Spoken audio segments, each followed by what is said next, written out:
tumultuous day in the Rocky Mountain region as the Rockies will close out their 2006 campaign against the St. Louis Cardinals this afternoon, just a few blocks from Elitch Gardens. And welcome inside Coors Field, an afternoon special. Colorado taking on St. Louis for the final time this season.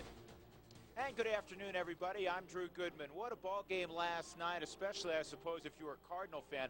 They won 1-0 when the great Albert Pujols hit an opposite field home run against Jason Jennings. Consider this, the last two ball games for the Colorado Rockies between Jeff Francis and yesterday's starter Jason Jennings, they've held the Cardinals to 1 run on 6 hits, but unfortunately have just a 1-1 record over those 2 ball games to show for it. Let me bring in my partner, George Frazier. You can't pitch any better than the Rockies' last 2 starters. You can't pitch any better than what they've done. You really can't pitch better than what they've done in recent ball games either.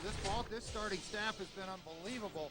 Look at their last 12 games, 389 earned run average, and they're averaging into the 7th inning. You do that, you should win a lot more ball games than what the Rockies have. They just have not swung the bats well. Last night, Jennings commanded the strike zone extremely well. Even the ball Pujols set out, he said, I don't want it back. It's an 81-mile-an-hour changeup, 4 inches off the ground, and the guy takes it deep. That's why he gets paid a lot of money to drive in runs. Today's starters, out on the hill, Suppan will go for the St. Louis Cardinals, 7-5. Cook, 6-8 with a 380. But you got to think about something. What they have done. The Rockies have lost 10 of his last 11 starts. Not because of the way he's pitched, I'll guarantee you. No, again, it's one of those strange things. Jennings has pitched better than his record. Francis has pitched better than his record. And the guy going today, Aaron Cook, certainly has pitched far better than his record. Rockies look to take 2 of 3 against St. Louis. It is Wednesday. It's Mic'd Up Day. And wearing our microphone this day is George Piedra. Rockies, Cardinals, come on back to Coors Field with us. Pretty Wednesday afternoon in the Mile High City. The Rockies in the midst of a 10-game homestand.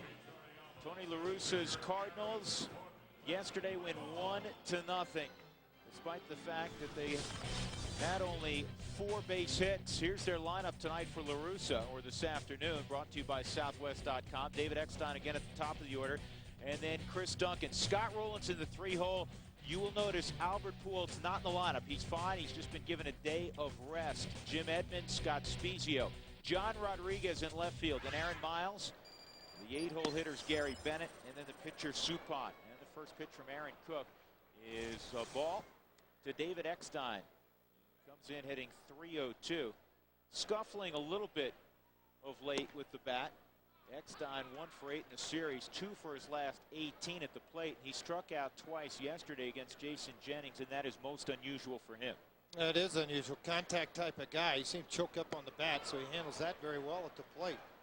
3-0 by Cook. Another sinker hard, dove really in more than down and out of the strike zone. George told you a few moments ago in the open, the Rockies have lost 10 of the last 11 that Aaron Cook has started. And very few of those have anything to do with the way Cook pitched. He almost always gives the Rockies a very good chance to win the ball game. He is coming off a rough outing. There's a drag bunt foul. He lasted just 4 2/3 in Arizona on Friday. Gave up 5 runs on 11 hits. He threw 112 pitches in the 4 2/3. And it was the shortest outing of the season for Aaron Cook.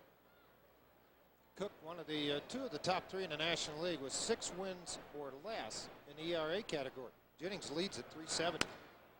And Cook in 3rd with .380. We'll take a look at Aaron Cook's numbers on the season. 20 ball games, does not have a complete game. 6-8, see their earned run average. The innings pitched, outstanding. Doesn't walk many. They give up a lot of home runs just because of that hard sinker. Next up will be Chris Duncan. He started on Monday and he played left field. He's in right field this afternoon. Tony La Russa said he's been thinking about giving Pujols a day and told him earlier, asked him how he felt, and Albert said, like most great players, I'm ready to go, I want to go. And he said, well, I'd like to give you a day. And said Pujols didn't put up too big a fight.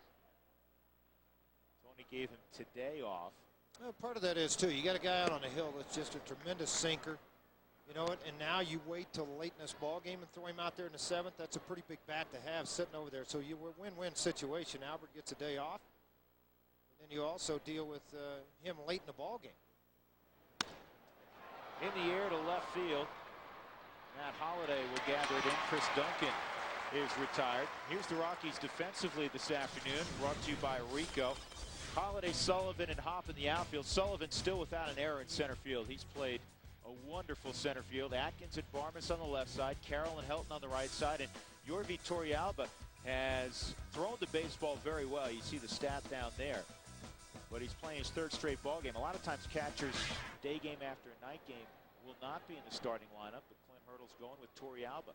Well, a lot of that is, too, the way he receives the ball game. Has called the last 2 nights for Francis and Jennings. Familiar with this lineup. In fact, too, he's caught well whenever Cook has been on the deal, up on the hill. 0-1 to Scott Rowland.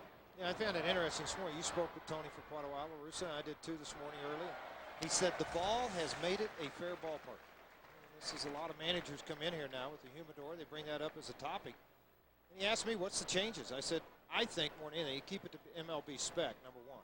But you have a feel for the ball. In years past, it continued to be slick. It shrunk. The seams went down and made it very hard for pitchers to have good sinkers, good sliders, and be able to handle the baseball. Well, now all of a sudden you got a better grip. Things happen in the right way for you. Good start for Aaron Cook. 1, 2, 3. Rockies with the bats when we come back to Coors Field. Rockies and Cardinals. Rockies coming up, and today's starting lineup brought to you by Southwest Airlines, proudly celebrating 35 years of loving you. Jamie Carroll will be at the top of the lineup. Couple hits last night. Clint Barmas riding a 13-game hitting streak, longest of his career. Then Atkins, Holliday, and Helton.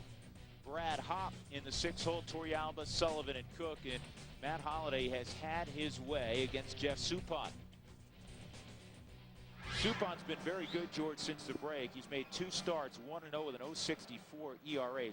Allowed 1 run in 14 innings since the All-Star break. Yeah, the one thing about it, he struggled out on the road. 3 and 4, 771 earned run average out on the road, but he's been pretty consistent since 03. You look at his numbers, 95 to 02. This guy's been around the big leagues a while, 11 years. 49 and 64. But since 03 to 06, being on a club like the Cardinals, they catch it, score some runs for him, 52 and 35. Quite a difference. 1 ball and 1 strike on Jamie.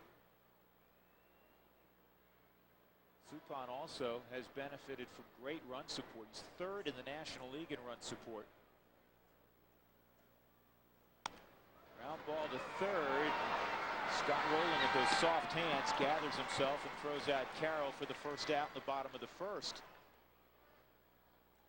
The numbers for Jeff Suppan this year, 7 and 5 overall, but a high ERA. Yeah, they score a lot of runs for him. Again, up above the 100-inning mark at this point, juncture of the bulk of the season. 44 walks, just 57 strikeouts. He has a tendency to get a ball up, give up a few home runs, 14 on the season. In his career versus the Rockies, he's 2-0. Excuse me, 4-1 in his career, but 2-0 in 06. I mean, he's pitched well. Now, in 1 ball game, he went 5 innings, got a win in it, struck out 7. The next ball game, he went 7+ in that ball game, 7 2/3 in St. Louis. He pitched very well. Barmas line drive, center field. Jim Edmonds will gather that one in. 2 outs. Here are the Cardinals defensively. Also presented by Rico. John Rodriguez gets the start in left field. Jim Edmonds in center field again. Chris Duncan in right field. Roland Eckstein, Miles, and Scott Spezio for Pujols at first. Gary Bennett, the former Rocky, he's a very good backup catcher. He's carved himself out a very nice career. He'll be behind the plate this afternoon. He's moved around a little bit lately in his career. He loved it in Milwaukee because about 40 minutes from his home, and he liked that part of it. He's caught here in Colorado. He's caught in San Diego. You know, here's a guy that not going to hit a lot for an average. He'll surprise you, hit a home run occasionally. But he's a guy that calls a very good game, accepts the role of being a backup catcher. Good which teammate, is too. Yep, which is a huge thing for a guy to accept. Because a lot of backup guys, when they're in their late 20s, they want to be the number 1 guy. And they just kind of get disgruntled at times that they're not getting enough playing time. Bennett's done a nice job with it.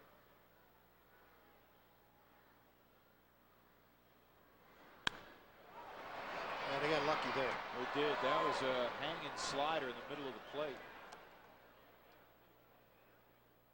Yeah, look, and this is why, because of where Gary Bennett is. And this is a ball that's been crushed. See, right here's where the ball's going to be. He's wanting it right out here. Big difference of where you're trying to put the baseball. And Atkins such a good inside fastball hitter. Just didn't place it at all where they wanted it. Now they're going to go back in there one more time. Get it on his fist. As a catcher and as a pitcher, you seem to try to outthink that hitter all the time. You know, one thing I notice with a lot of catchers in baseball, they call what they can't hit when they get on a two-strike situation. That's a breaking ball down and out of the strike zone. Good spot with it. Atkins did not bite. 2 balls, 2 strikes. Hey, Gary Bennett, more footnote on Gary, he really enjoyed playing in Milwaukee. He lives in the northern suburbs of Chicago, and he'd scoot back and forth. If there was a day game after a night game, he'd stay in Milwaukee, but that was a good situation for him. Line drive to right, Duncan coming on, and he'll make the catch. That ball was hit extremely hard. So the Rockies go in order in their half of the first. We'll go to the second inning. Jim Edmonds will lead it off against Aaron Cook. Top of the second inning with George Frazier. I'm Drew Goodman. With Dodge, experience the best in American and German engineering and design. Get employee pricing plus 0% APR financing for well-qualified buyers on most Dodge vehicles. Go to AskDrZ.com for details.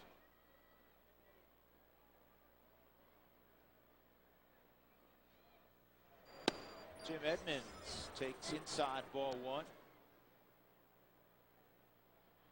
Edmonds 0 for 6 in the series. He's 0 for his last 13 at the plate. 2 for 17 on this road trip for St. Louis.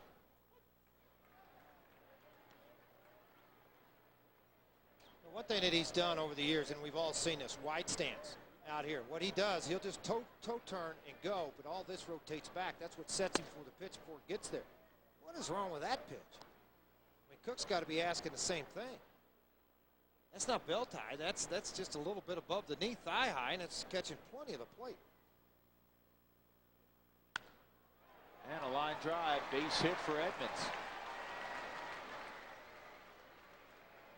Just the 7th hit of the series for St. Louis. Catch what Tony La Russa said about Albert Pujols after the ball game. I asked him about it again prior to today's game. He said, you know, I've run out of ways to describe him. He said, you know what, he's just the perfect player. And it wasn't tongue-in-cheek. It wasn't a gratuitous. He literally means that. And part of it is not just the great individual talent. Here's Scott Spiezio. And Spiezio gets underneath one. High fly ball down the right field line. Long run for Brad Hopp. And out of play. Good effort by Brad. He said the reason he considers him the perfect player, in addition to unbelievable individual talent, Hall of Fame individual talent, he said this guy honestly is 100% team first. And George, you played for a decade in the big leagues, and guys will give it guys will give it a lip service, but not everybody's 100% team all the time. Oh, you're 100% right. I mean, there's the guys that are Hall of Fame guys that were more concerned with their numbers and what they did than what happened with the ball club and whether they won or not. They used to hear comments and it just irked me. I'll get my change either way. You know, and that's the kind of stuff that you don't like to hear, and you don't hear that out of Albert Pujols. It's fouled off. Of course, Pujols yesterday, the difference in the ball game, and you said it. I mean, this is not a pitch that Jason Jennings wants back. Who hits this ball out, George? Yeah, look at this. I mean, that ball right on the knees down low in the rain, cool temperatures. Look at where that pitch is. I mean, it's right down here, away from it. A changeup. Most of the time you take to the opposite field, you take a fastball, not a changeup. 0-2 on Spiezio, strike 3. That's that hip shot two-seamer, George. Yeah, he just painted inside 2 or 3 times, and you get this type of movement on it. Inside corner. I mean, hitters give up on this pitch because they, one, know they can't hit it. Right out of the hand of Aaron Cook. Look at this pitch. See how it looks like it's coming right in here at his rib cage. That's why he's jumping back. And then that late movement just right squared up in the middle of Torrey Alba.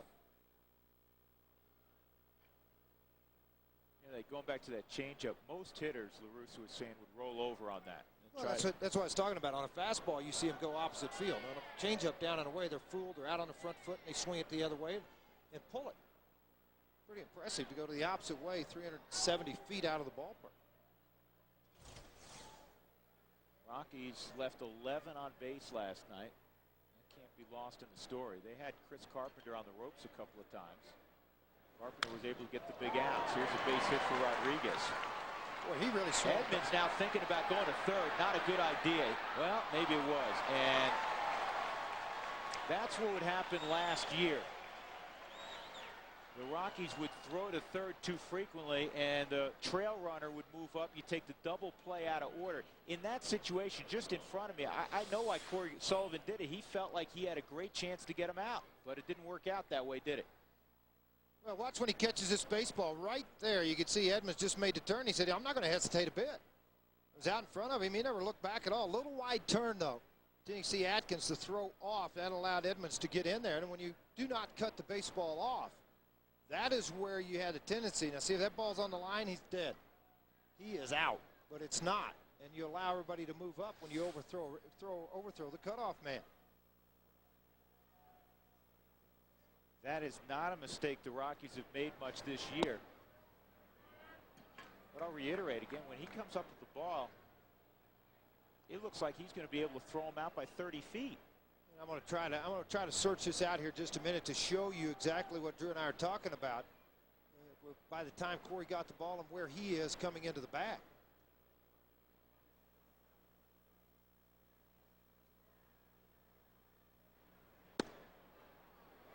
Here you go. This is what I want to show you. This is from behind home plate on the robo. All right, here's the ball. Edmonds freeze.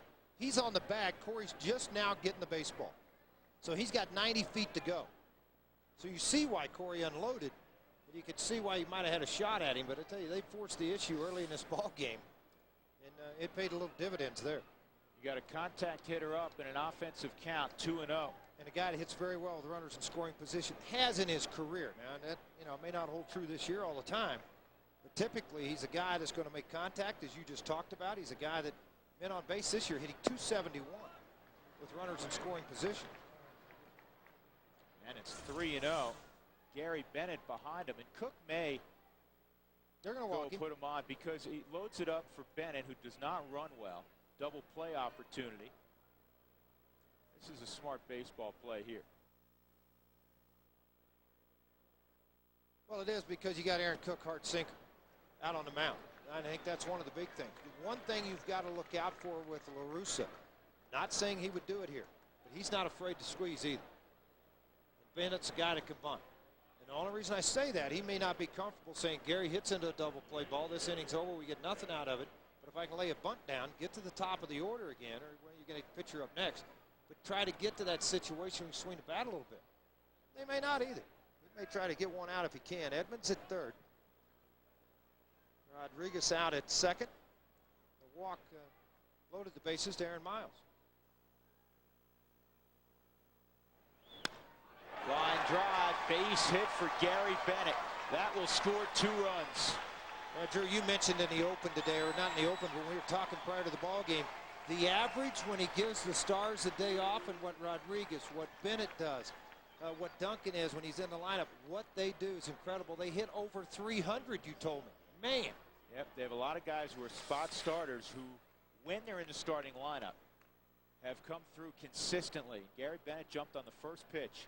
Fastball down and in. Bennett had only been in this situation 3 times this year with 1 hit. The Cardinals have hit over 300 with the bases loaded, but Bennett now 2 for 4. 13 RBIs for Gary Bennett.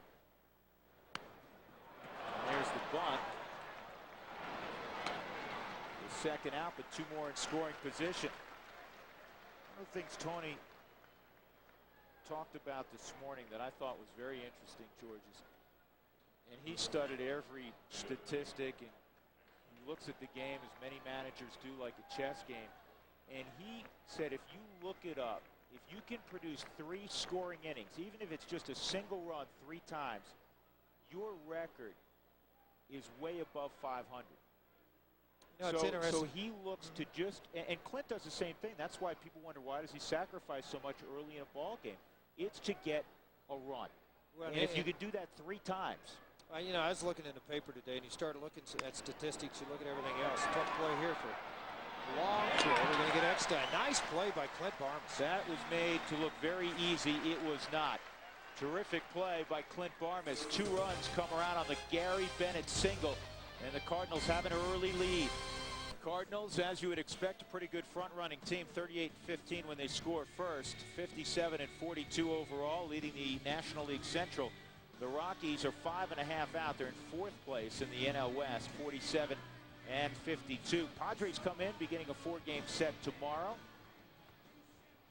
Rockies will also see the Milwaukee Brewers on this homestand before heading west to see the Giants and Dodgers. Here's Matt Holliday, 5 for 7 with 3 home runs against Jeff Suppan. And one guy that obviously Holliday has figured out right now, a good sight for sore eyes. By the way, in LA right now, the Dodgers lead San Diego 1-0. Great pitching matchup, Brad Penny versus Jake Peavy. Well, have you looked at Peavy's record lately? It's bad, but you know what, I'll take him. Oh yeah, so would everybody else in baseball. He's just had a rough year. How about this? The Cardinals, in the first 2 ball games against the Rockies, were only able to get 3 base runners to third base. Today, they've already gotten 3 there. Tells you how good Jennings and Francis were. Swung on and missed. Peavy's 4 and 10. Penny's 10 and 4. National League All-Star starter, Brad Penny.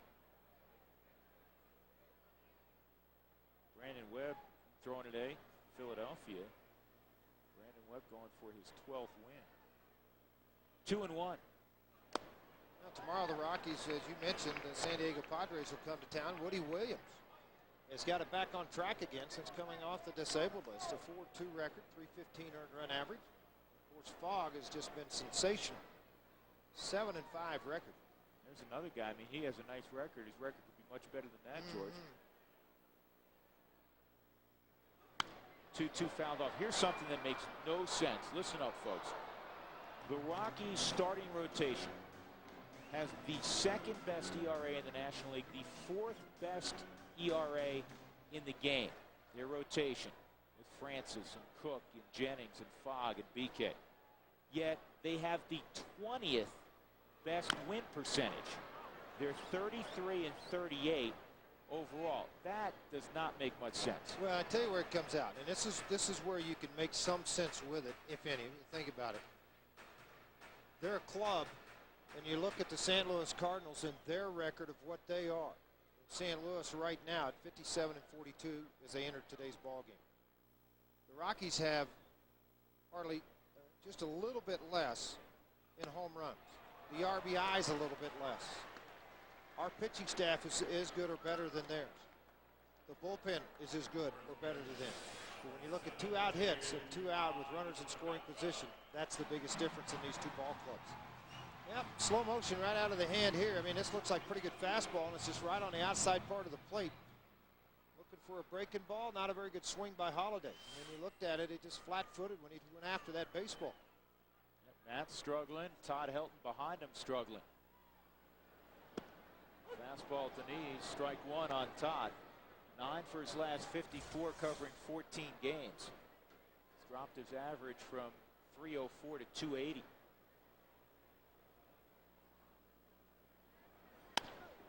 And Todd muscles one to right field for a base hit. Well, everybody in this deal, and this is something Helton used to be able to change from pitcher to pitcher, from start to start, from series to series.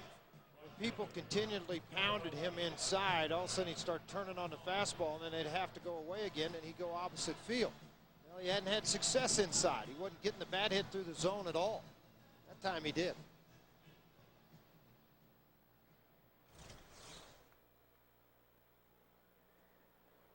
Hop is 3 for 6 with a couple of walks in the series, so he's been on base quite a bit.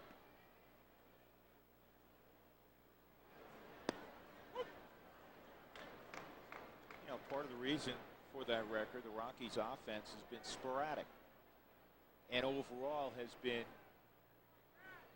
mediocre in terms of scoring runs. And they have the 300 hitters in the lineup, but they haven't produced the amount of runs that you would hope they would looking at those averages.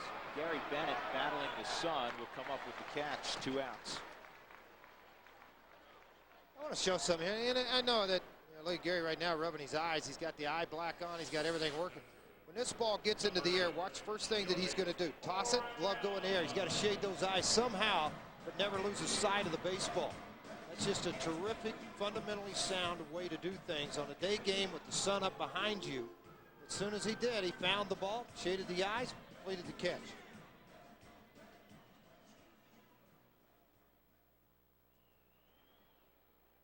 Here's Torrey Alba.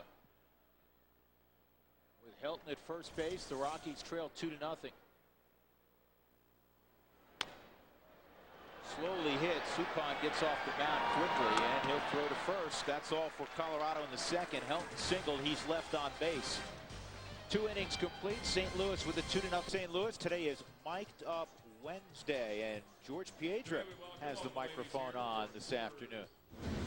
What's up, Mozzie? Chilling? Chilling. I got one more sprint. I can't cheat. I'm not gonna cheat myself. I'm only cheating myself. Guys, all over the fist pump right now? Is that where are we gonna be over the fist pump today? Is that the deal? For holiday, just be over the fist pump? If he gets a hit, I'm gonna look at him. No! No! George is the perfect guy to wear the microphone. No matter whether he's playing or on the bench, George is going to have fun. You know what? It's like putting a microphone on Eddie Murphy. He's a funny guy. Oh, he's hilarious. He really enjoys playing the game of baseball. Chris Duncan up there, and Duncan hits one to right field. Brad Hopp comes in. That was knuckling a little bit. Knuckle, top spin, had a little sink to it at the very end. Tough play.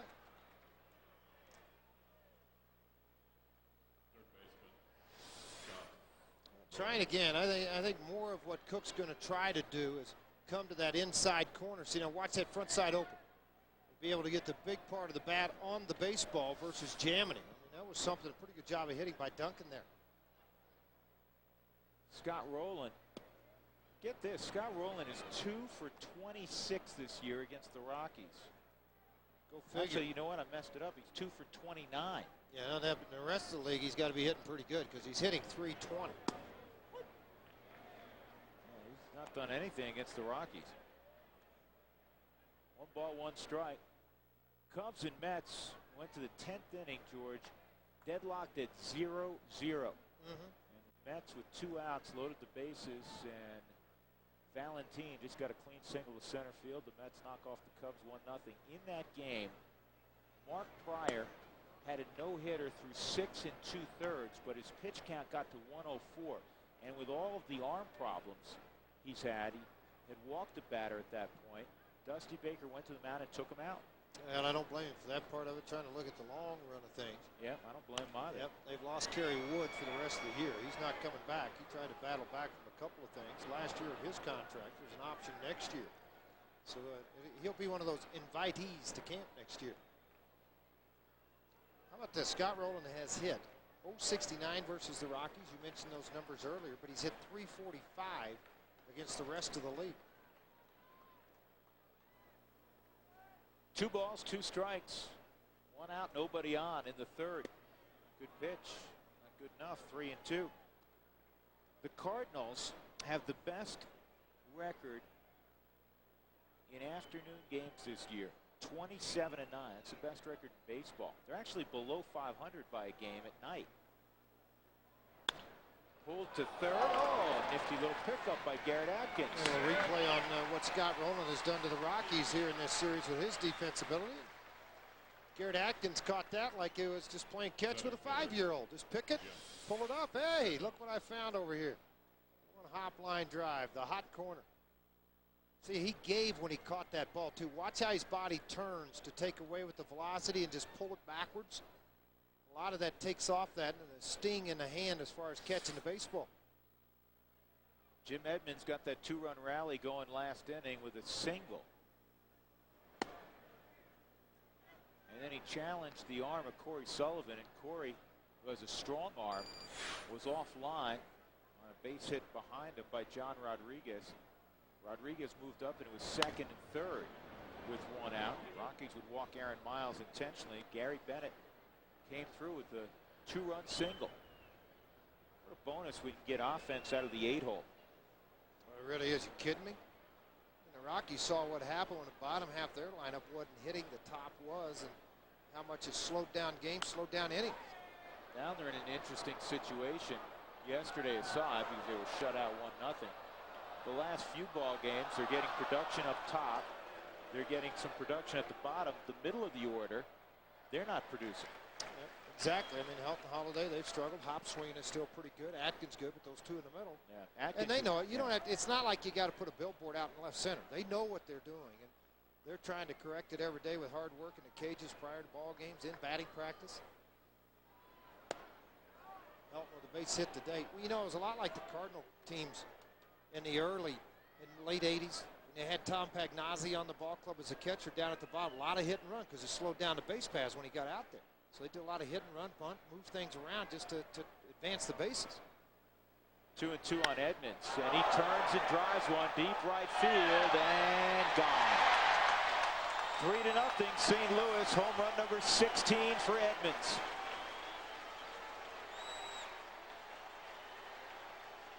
All of the home runs that Aaron Cook has allowed this year have come at Coors Field. 9th home run this month for Jim Edmonds. Remember, they continued to pound to the inside part of the plate. This is a smart hitter. They start to look to that inside and clear that front side. And a line drive right here into right field. And I'm going to go back to this right after this pitch. Hard curveball, change things up inside. What I'm talking about, what I want you to watch, anytime you keep coming in, all right, freeze it up right there. As he rotates, look at how everything opened up here. Man, the hips come through, shoulders are up, so he can get the bat head right in the middle of that baseball. He did.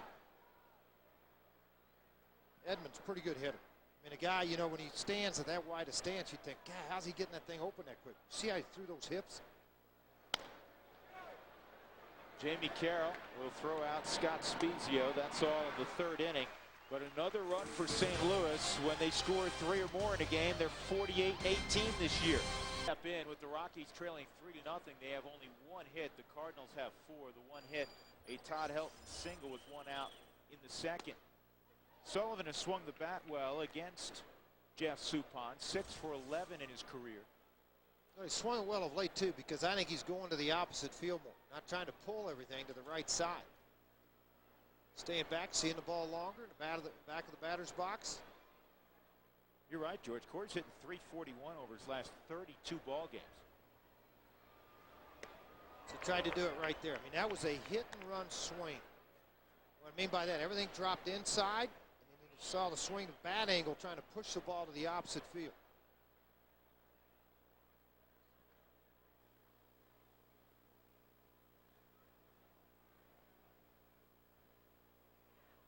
Take it a little bit farther outside the zone. Suppan has the ability. A lot of right-handed pitchers, they throw a curveball. It's either middle of the plate or in on a lefty or away from the righty. He has the ability to work both sides of it with his curveball in a straight-down motion. Hardest curveball, George, to throw, isn't it, for a right-handed pitcher to get it inside on a right-handed batter? Is that right? To get it inside on a right-handed batter, you'd like for it just moving down and away from him, not into him. Not into it, but I mean from a right-handed pitcher, though. Right, from a right-handed pitcher. But what a lot of guys have the ability to do, the lefties, not a lot of guys. Suppan's one of these guys that if you look at the plate, he's able to work both sides of it with the curveball. And you throw an over-the-top 12-6 hook. Now, all of a sudden, the guy at home plate sees a ball outside, lay off of it. Maybe it's a changeup, and then that late drop right into the strike zone. 3-2 on Sullivan. See if he changes the approach with the at bat now. See if he goes away from trying to be opposite field and just try to hit to the area of the plate it's pitched to. 19 doubles, 8 triples for Sullivan.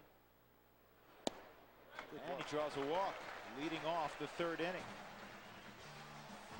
Drew, I bet they sacrifice you on bet. No, I won't bet this time. Watch him put a hit and run on with Cookie at 1st and 3rd. Cook hasn't done much offensively this year, 3 for 38. Though the hacks he takes aren't bad. I mean, when you look at his swing, you'd think he's had more success than he's produced so far this year. I would agree with you. There's the bunt. Spezio will glove it. Tag out Cook. Nicely done by Aaron. And Corey Sullivan to scoring position. Well, it's just what you talked about with Tony La Russa. when he said, I want 3 innings to have a chance to score. Well, here's one of your innings. You Right. had an inning earlier, didn't do it. I mean, it was a base hit by Helton. But now all of a sudden, here's your other opportunity. Got a runner in scoring position. Catch 3 of those, you might catch a big inning, get 2 or 3 runs. That's right. I thought it was an interesting philosophy. Yep. And it's one that, again, that Clint Hurdle abides by. Well, the first time I heard that philosophy came from Whitey Herzog in 1980. That's the way he tried to do things. Of course, his team was built much differently. It was all about speed. Because of the size of Busch Stadium, the AstroTurf, you really had to cover ground quickly into the gaps to have any opportunity at all. It was all about speed. Tommy Herr, most of that year, George, hitting the 3-hole. Yep, Tommy Herr was on that ball club. Vince Coleman had the speed, obviously. And one year, Tommy Herr, I checked the numbers, he drove in 100 runs, I think, with 7 home runs. Hit it on the ground and watch him run. How about our AAA team? When I was with the Cardinals, 1978, you think about this. Terry Kennedy, 10 years in the big leagues as a catcher. Leon Durham, 10 years in the big leagues with Cardinals and Cubs. Tommy Herr at second. Ken Oberfelt at third. Very good big league ball player. Tito Landerman right. John Scott in left. Jerry Humphreys in center. Outstanding How about AAA that? team. Wow. Mike Ramsey played short. He was in the big leagues for a while with the Los Angeles Dodgers.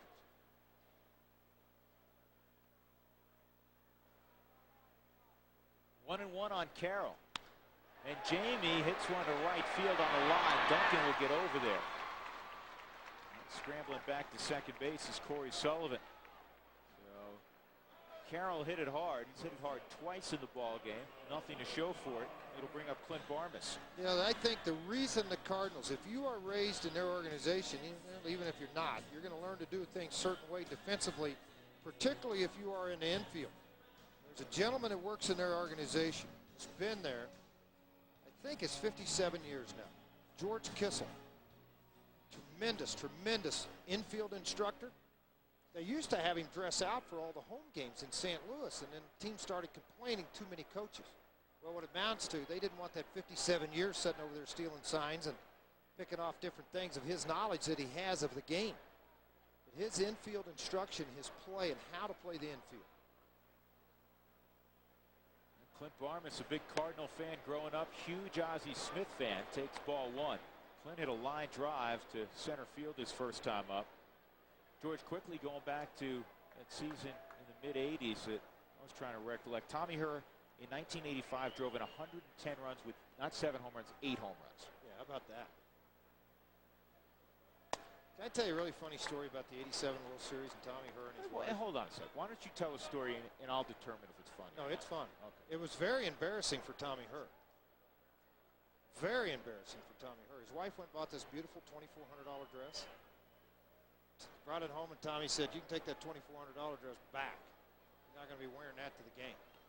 Because, you know, they always put the wives on TV. Yeah. Well, she wore it to the game. They put her on TV. So he gets home, he's furious that she wore it to the ball game.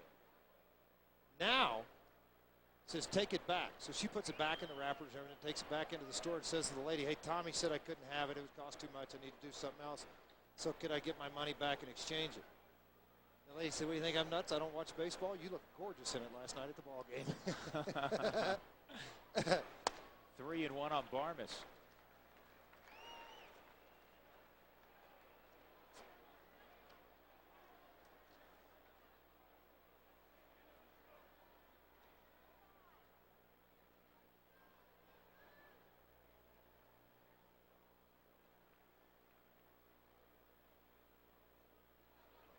Rockies trying to produce that first run of the ball game, trailing 3-0. Sullivan at second base with 2 outs.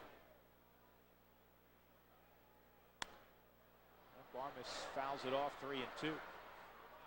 Clint saying after the ball game yesterday he felt great in the 9th inning. Said he relishes those situations. Was unable to come through. Hit a fly ball to Juan Encarnacion in right field to end the ball game. Rockies had a chance to tie it up. Isringhauser, one of the best right-handed relievers in baseball the last 4 or 5 years. He came through a big way against Hoffman a year ago. You know, going to have the most saves in baseball here pretty soon. He relishes the moment.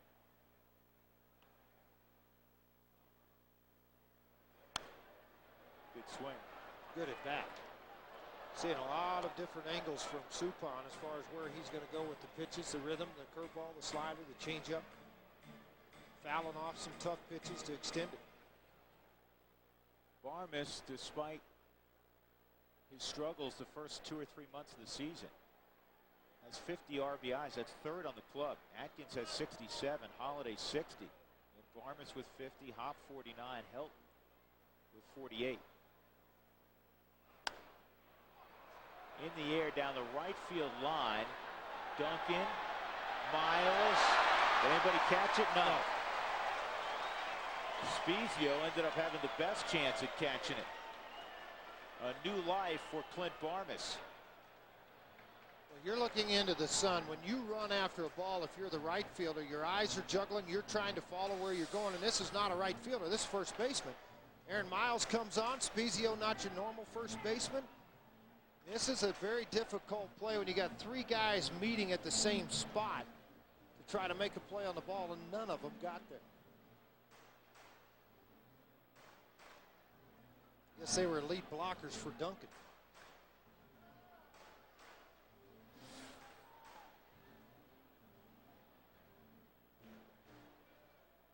If they're blocking, it should be the other way around. Those two should be blocking for Miles. Yeah. Miles looks like the running back. Well, he was fake reverse. He was out front. Okay.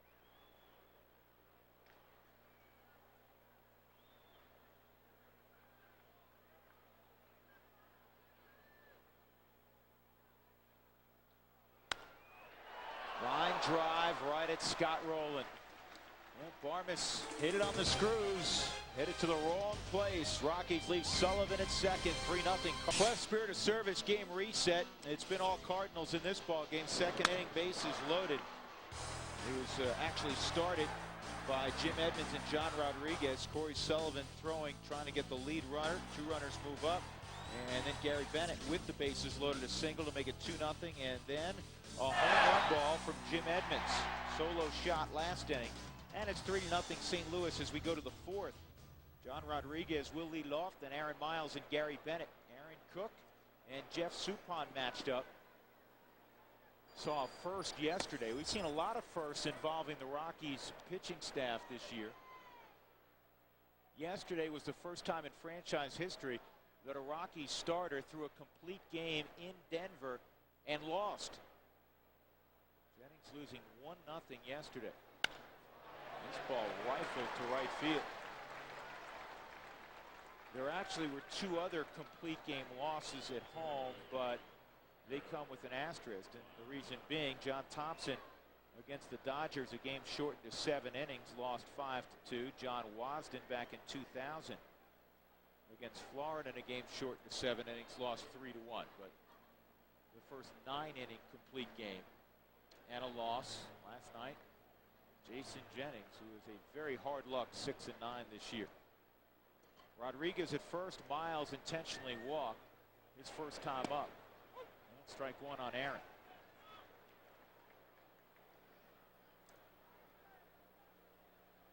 Aaron Cook will usually give up his share of hits, but more often than not, George, they're ground balls that singles, ground balls that find holes. St. Louis has hit a number of line drives already in this game. I looked at Rodriguez. I mean, he came up with another base hit. I went back to the series in St. Louis just to see what he had done, because I thought he had a pretty good series there. Well, he did. He had a double and a single in the first ball game. His next ball game, he had a triple, was hit by a pitch, scored 2 runs. He played well in the series against the Rockies in St. Louis. He's been one of those role players that have been sensational for Tony La Russa. In 32 starts this year, he's hitting .330.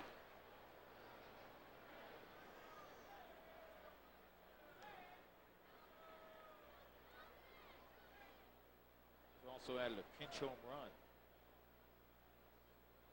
28-year-old native of New York. Aaron Miles from Northern California. Antioch, California, to be exact. 1 and 2 on Miles.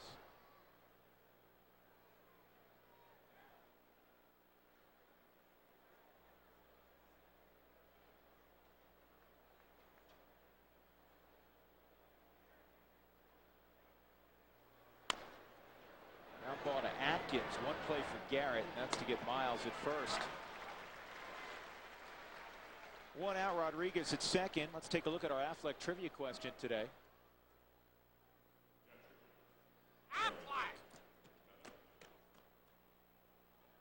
Which two numbers did George Frazier wear during his rookie season with the Cardinals in 1878? In 1878? Did I miss a couple of years here? Yeah, 100. Yeah, I think so. 1978. Do you remember the two numbers? 59 was number one well, hold jersey. On, hold on. Don't give the answer. Well, I know, but I'm going to give. That's the only one I'm going to give. It's hanging up in the house. Did you realize that you wore two numbers that year? Mm-hmm. How many when times I came did you back, go back and spring forth? training. I came up in May, back in July, back up in September. Right. So when I came up the first time, it was jersey already made up. Hey, you earned one down a little bit lower, you know. Just because you got a good number the first year, doesn't mean you're going to get one here in the middle of the season. A guy that wasn't even on a 40-man roster almost made the club.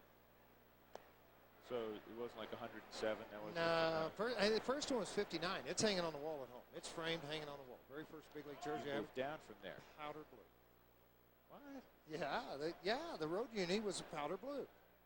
Had the wraparound belts. Ask Jamie Quirk and Clint Hurdle and some of these guys, the old unis they came out with, man. Everybody thought they were stylish. All time, this is, we digress a little bit. 1-1 on Gary Bennett. Pulled to third. Good job by Atkins. Yeah, see, when I came all-time back, worst uniform you've ever seen in the big leagues. I know for me. holy cow. It was probably the White Sox when they wore shorts. That was pretty bad. How about the old Houston Astros uniform? Did that not look like a softball uniform with the rainbow colors? Those were ugly. Those were bad. Those were ugly. They were big star. Hey, file this away, folks. Tuesday, when we get the email the booth again, you can contribute as well. We want to know your worst uniform all time.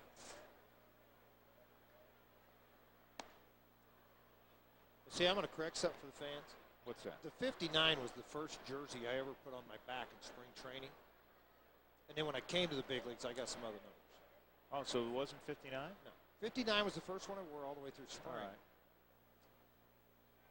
And then when I got sent down and came back, I got another one. 1-0 on Suppan. And Suppan with a single. Here's Rodriguez around third. Sullivan's throw to the plate. Not going to be in time.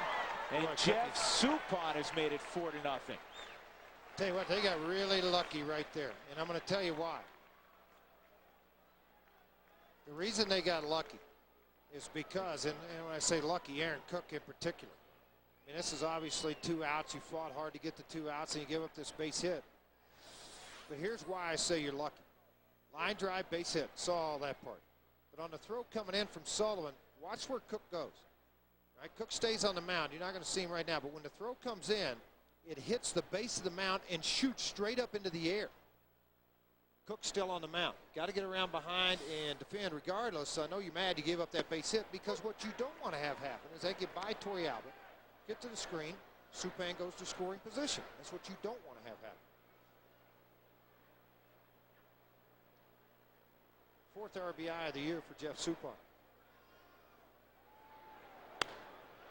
This is pulled toward the hole. Barmas the short way will get Suppan.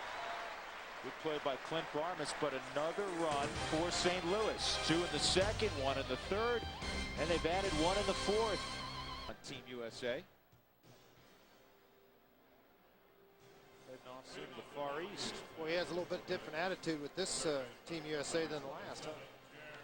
You get older, you mature a little bit. Well, I think, too, that, different coach, too. Help a few things. Shot at Larry Brown. Yes. Pretty good coach. Very good coach. Mike Krzyzewski now the coach of Team USA. Garrett Atkins will try to get the Rockies offense going. The Rockies have had 2 base runners. A single in the second by Helton. A walk by Sullivan in the third. You know, I'm a firm believer, Drew, in athletics. As guys get older and they're the college age, even high school, that before you become the boss, you become the friend. Because then the criticism of how you play or how they play is not as harsh to that player than if you just start screaming at them or trying to change everything that they do or belittle them in the newspapers.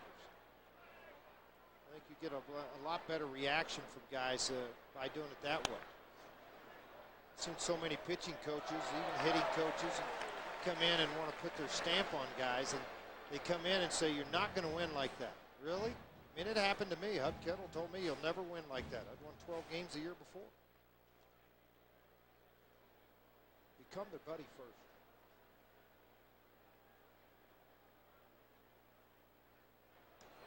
Doug, how was the softball games this morning? I know you got up, went out and watched the tournament for a while. Was it pretty good? Outstanding play, good pitchers. Any Jenny Finches out there coming? On the way up. All right, good. They hold the national tournament here. About 10 states participating. Over 600 girls were at the ballpark last night.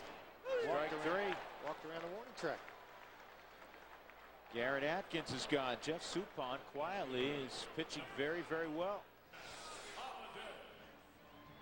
Yeah, he is pitching well. I mean, the thing he's doing now is he's spotting the fastball.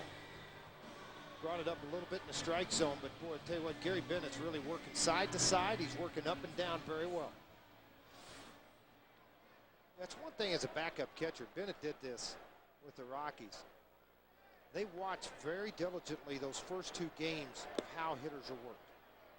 And to watch a guy like Carpenter work last night only benefited him in calling a game today with Suppan, who doesn't have the fastball, but he has the location.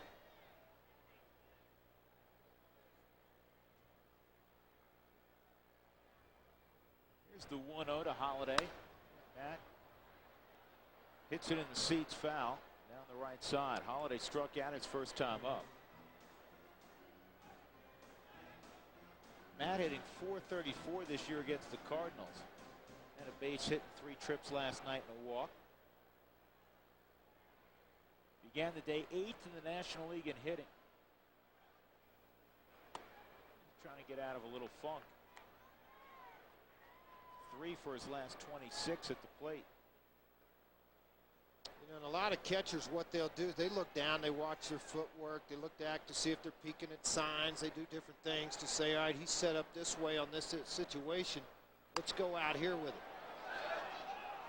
You know, they look down to see how they're, because hitters will change.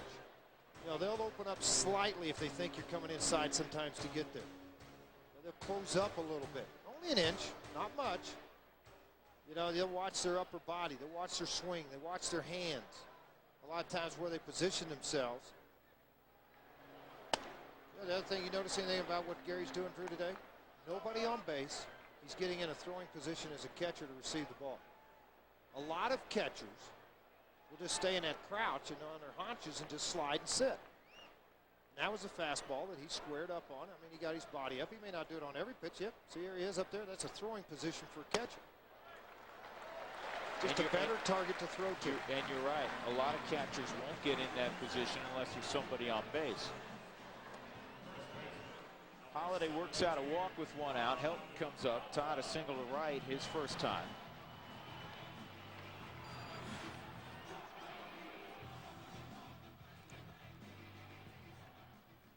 Rockies have to start chipping away. They trail 4-0. They've been out hit 6-1 in this affair.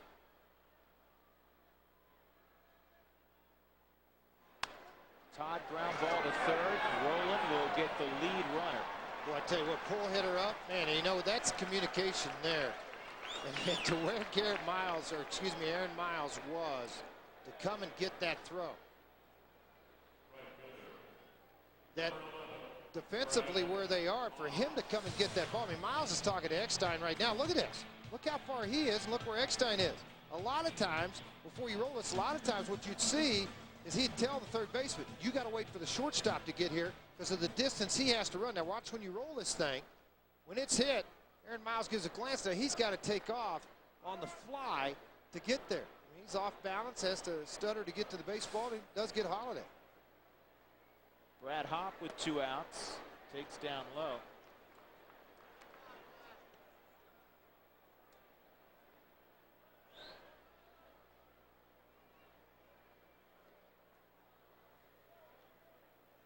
Hopp's getting his hits, mostly singles of late. 12 of his last 14 are singles. And he's driven in just 1 run his last 16 ball games. Well, the Rockies got another base runner, but they can't do much with it. They're done in the fourth. We go to the fifth. 4-0 Cardinals. Well, Aaron Cook has not been particularly sharp today.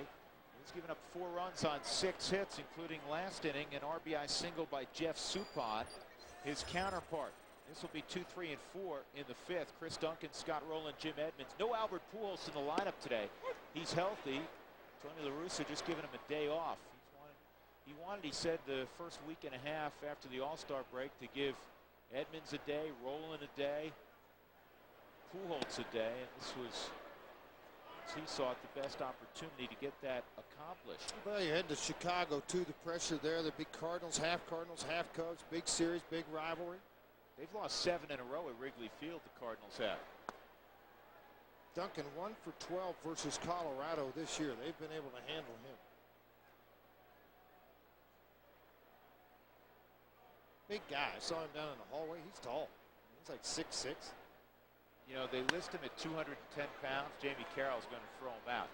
I'm not buying that, George. He's about, what would you say, 225, yeah, 230? Yeah, he's a big guy. I mean, he works hard in the weight room. Been around the game a long time.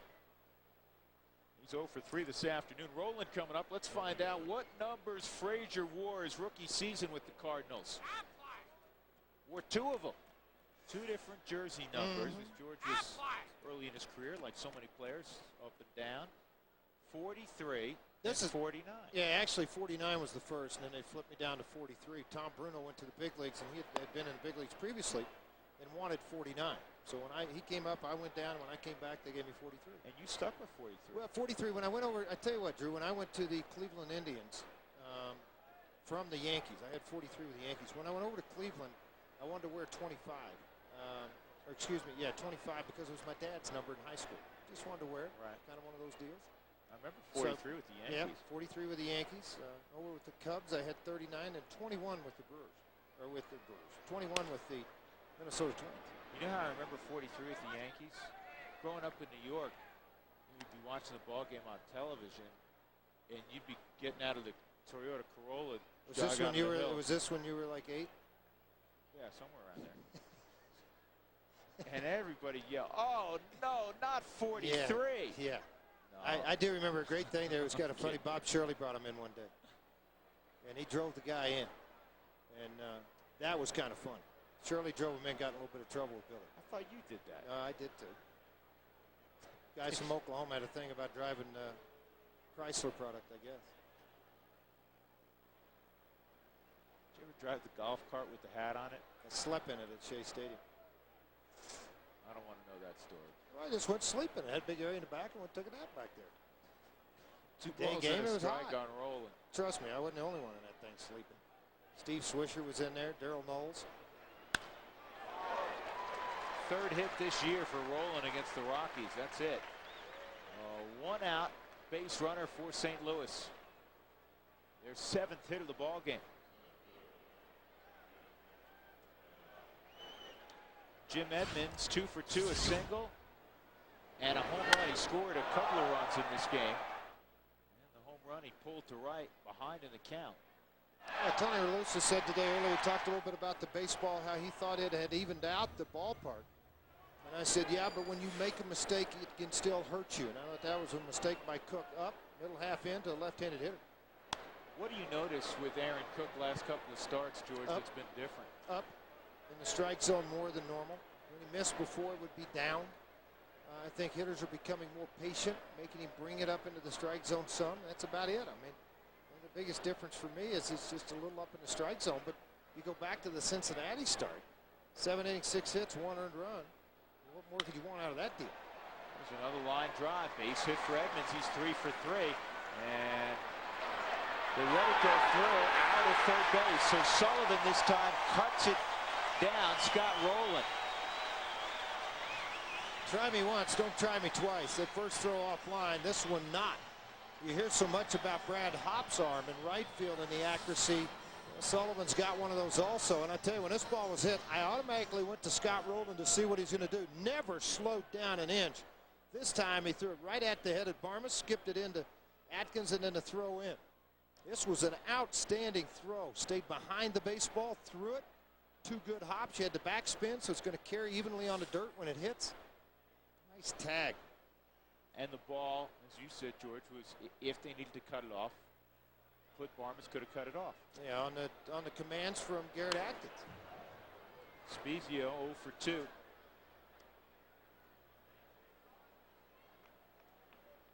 .33-year-old former Angel Scott Spezio.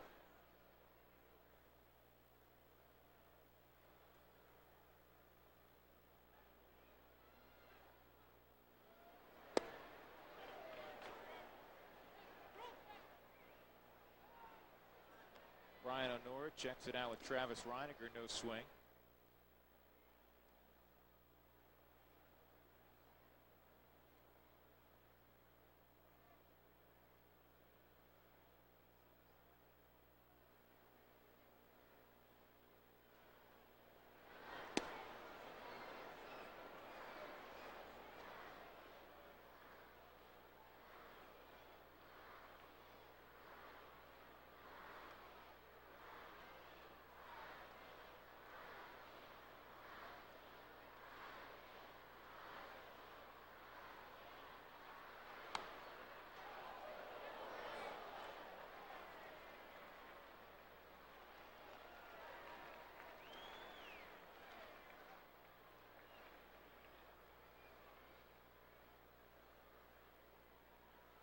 Cardinals have won 10 of their last 15 games. They're 4-1 so far in this road trip that began in L.A.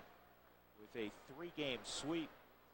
Second best record since the All-Star break. In all of baseball to the Minnesota Twins. Strike 3. Cook gets Spezio looking for the second time in the ball game. Couple of hits, one man left. 4-0, middle of 5. The Cardinals leading the Rockies. 4-0 Cardinals. George Pietro wearing a microphone this afternoon. Like all the everybody from Denver's like, dude, it's so hot right now. Nothing compared to Cincinnati, huh? Hot out here, huh? I like to hit one in that mile high thing up there. That'd be perfect. That purple line.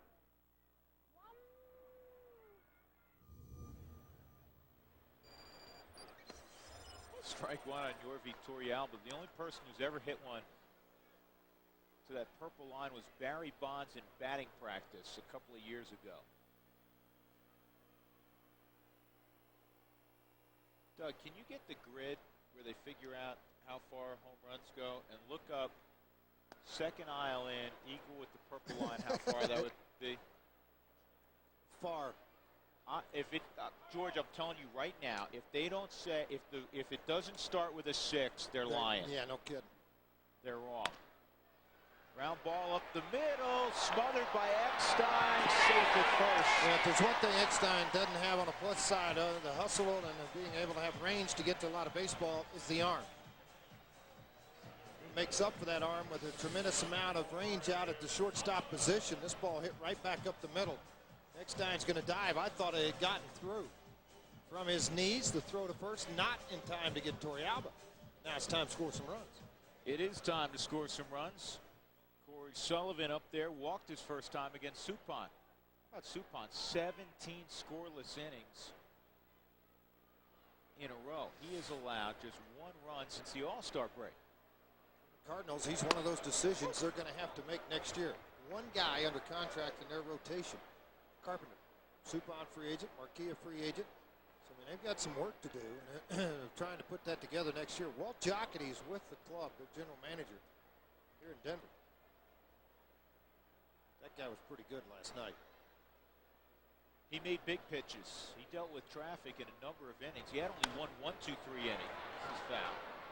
Well, good pitchers are able to get out of those situations. Hard sinkers, good sliders, work the strike zone.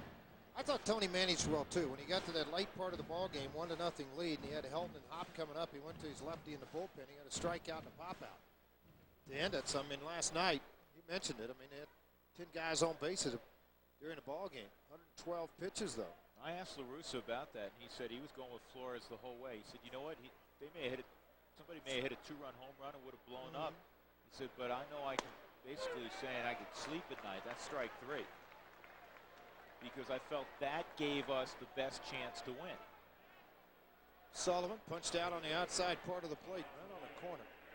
First out, Cook will hit here in the 5th.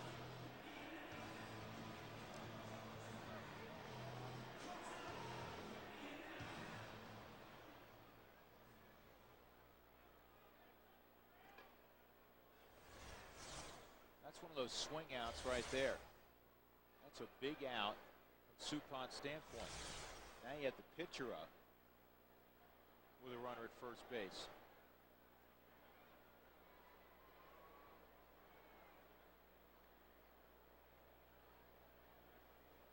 Last night, Glenn Hurdle in a tight ball game, very tight ball game. Let Jason Jennings lead off in it. Looking to something, maybe seeing something pretty good out of Cook the last couple of innings, even though he gave up that 2-out base hit for a run in the 4th one. Got out of it the 5th. You know, when you see that as a pitcher, if you can really bunt and handle a bat well, and you see a first baseman charge hard, you see the third baseman coming hard, a pitcher coming right at you. If you could push the ball hard towards second, you got a chance for a base hit.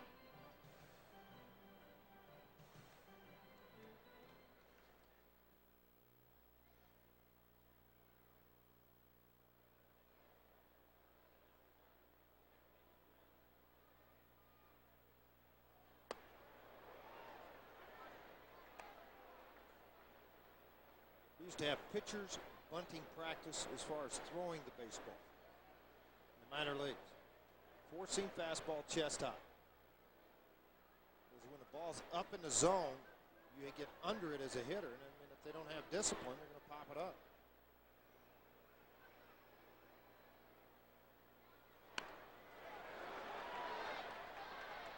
Spezio wanted to tag Cook. He wasn't there. He flipped to Miles. 2 outs.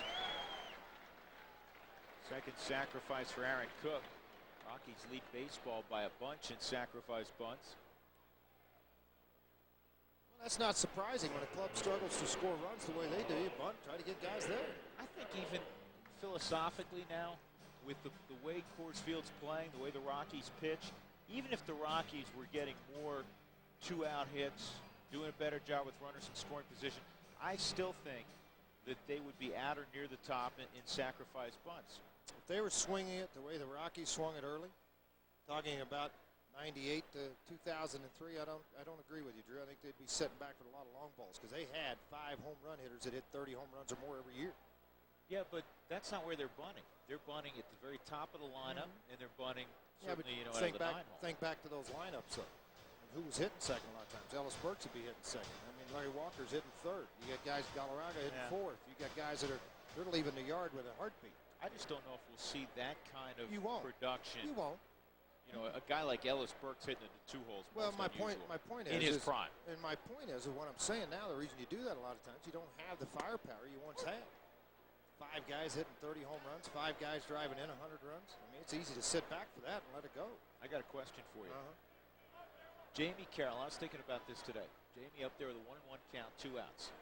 Jamie has played a flawless second base, great range, turns a double play as well as anybody in the National League. Leading in fielding percentage among second basemen in the National League. Does he win a Gold Glove this year? And here's one other thing to think about, George. The last 3 have been won by Jose Castillo. He had the great arm and great range in Pittsburgh. Castillo this year has made 15 errors at second base, so uncharacteristic. He's 12th among second basemen in fielding percentage. 1, 2, 3 right now in the National League. Carroll's first, Biggio's second, Marcus Giles third. Well, unfortunately, 1-2, foul ball. Unfortunately, it has become a popularity contest. It has become a offensive position. So Chase Utley in Philly, and I don't know how many errors these guys, probably got 10 or 11 maybe. But I'm just saying, for me, you know what I'm saying? You know how the media gets caught up in all that. And I'm just saying when they do it, and guys do. I mean, I don't know. No, do I think he deserves one? Yes. But will he get one? Don't know. Chase Utley. Biggio may be one of those guys, too, because of the veteran player and has played really good defense for Houston. And he's swinging the bat decent. I mean, it is one of those awards that typically goes to the guy with the name, which is going to hurt Jamie Carroll. Yeah, well hurt, yeah. But he should be rewarded because of that. He should be. Biggio does not have Carroll's range. Giles certainly doesn't have Carroll's range. Next on the list in terms of percentages, which doesn't tell you everything, is Vidra. You can't turn the double play any better than Jamie Carroll does. Well, and we're a little biased. I mean, we see it every day. A lot of these guys don't see him make those plays every day. Yeah. Utley's got 11 errors. That's 12th among second basemen. I mean, he's not a Gold Glover. I'm just saying, because of all the home runs, the RBIs, and the batting average, and if you're on a winning team. But throw something else out there. Jamie Carroll is not chopped liver offensively. Again, this is Jamie's first year really starting. Well, that's what I'm saying. But Jamie's among the top 10 hitters in the league. I just think that it's very difficult when you've been a utility guy. You get a chance to play every day. I mean, it becomes a selling factor by the ball club. Eckstein throws out Jamie Carroll. The Rockies leave Torrey Alba in scoring position. Colorado being shut out 4-0 as we move to the 6th inning. 4-0 St. Louis. Let's quickly go down to the Rockies dugout and visit with Clint Hurdle. Clint, is Jeff Suppan that good today, or have you guys contributed at all to the fact that he's been dominant? Well, we obviously run a little obstacle here and getting people around and scoring. He's hitting spots, he's shaving the plate, he's mixing it up. But we've had some pitches to hit that we're not barreling. Barma's lined out, in a scoring opportunity there, but we're just not getting enough done offensively. He's not helping. Well, also with Suppan, he looks a lot like, less velocity, but a lot like Carpenter last night. He's working east and west an awful lot. Yes, he is, and he's keeping them honest. He's going ahead and busting balls in, and he's working back down and away. And really, that's his signature pitch, and he's gotten a couple balls off the plate. But when you're down there and staying in areas, you're going to get some width on the plate. With Cook, is the sinker just a little bit up today, Clint? Well, I think, a couple left-handers he's handled well, Rodriguez and Edmonds. He hasn't become a little predictable. Edmonds has had a little history against him. We just got to find a way for him to spin some pitches earlier in the count, actually just bust some people inside, get them back off the plate. And when behind in count, not always go to the two-seam sinker. Okay, Clint, good luck the rest of the way. Thank you. 4-0 St. Louis, and John Rodriguez will lead things off in the 6th, and he takes strike one.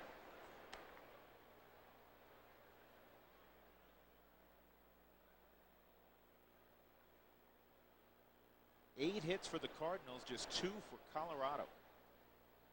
We had a shutout on Monday, shutout 1-0 yesterday. And it's 4-0 right here, St. Louis.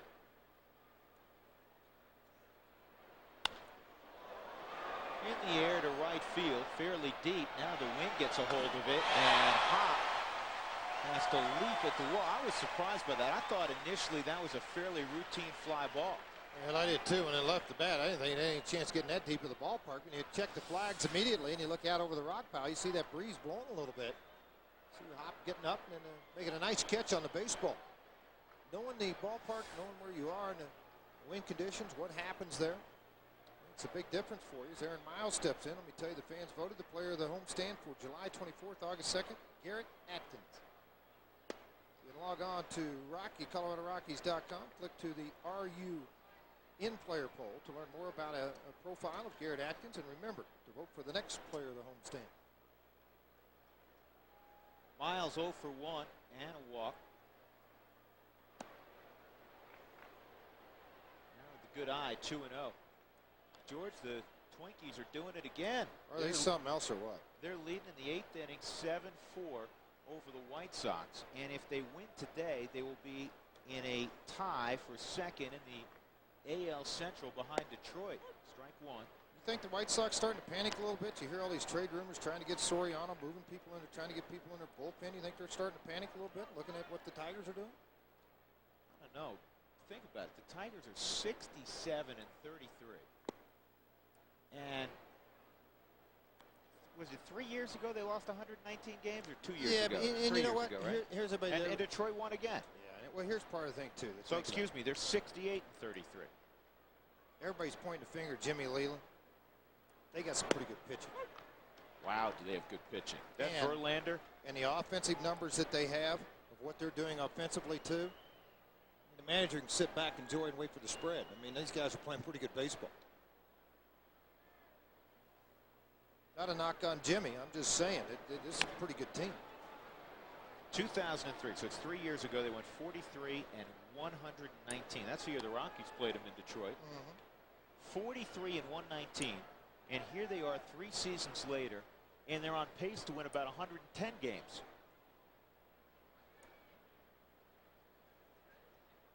Reminiscent of the '84 Tigers.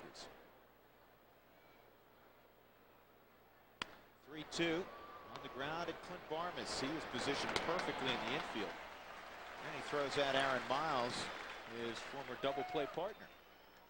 2 outs. Let's take a look at what's on tap for the Rockies. Brought to you by Coors Light. Tomorrow we're on the air at 6:30 with the pregame show. Friday, as well as the Padres come to town. Saturday, it's a 5:30 pregame show. And then Sunday, we're on UPN 20.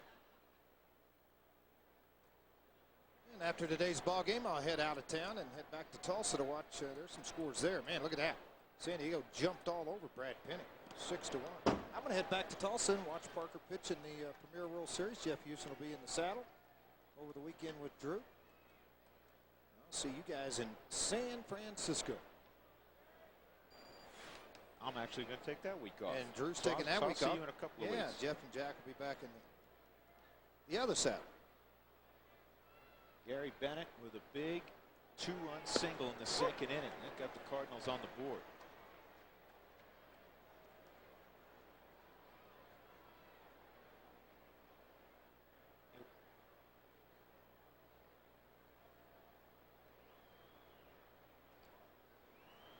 '83rd pitch from Aaron Cook this afternoon, an 0-2 delivery. And the breaking pitch goes right under the glove of Garrett Atkins. You won't see that very often. You will not see that very often. 13th error for Atkins. You know, as an infielder, a lot of times you anticipate that ball's going to take a little hop up on you. You just don't stay down on it all the way through. And one that hugs the ground all the way to you, that's the scary one. You know, it's that one that takes a couple of hops and you know to stay down on that, but that one is hugging the grass, hugging all the way on the dirt, coming at you. You're like, all right, it's coming up, and then you try to anticipate that thing, it goes right under you.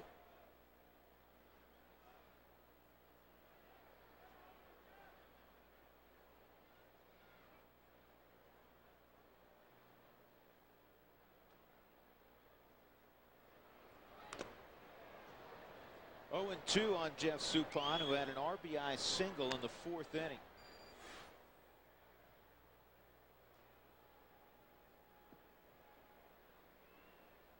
'31-year-old with 101 career wins, almost exactly 500. 101 and 99 in his career. Oh, he showed you earlier what he had done as a Cardinal. 53 and 35, if I'm not mistaken, or 52 and 35 since 03 to 06. Prior to that was under 500.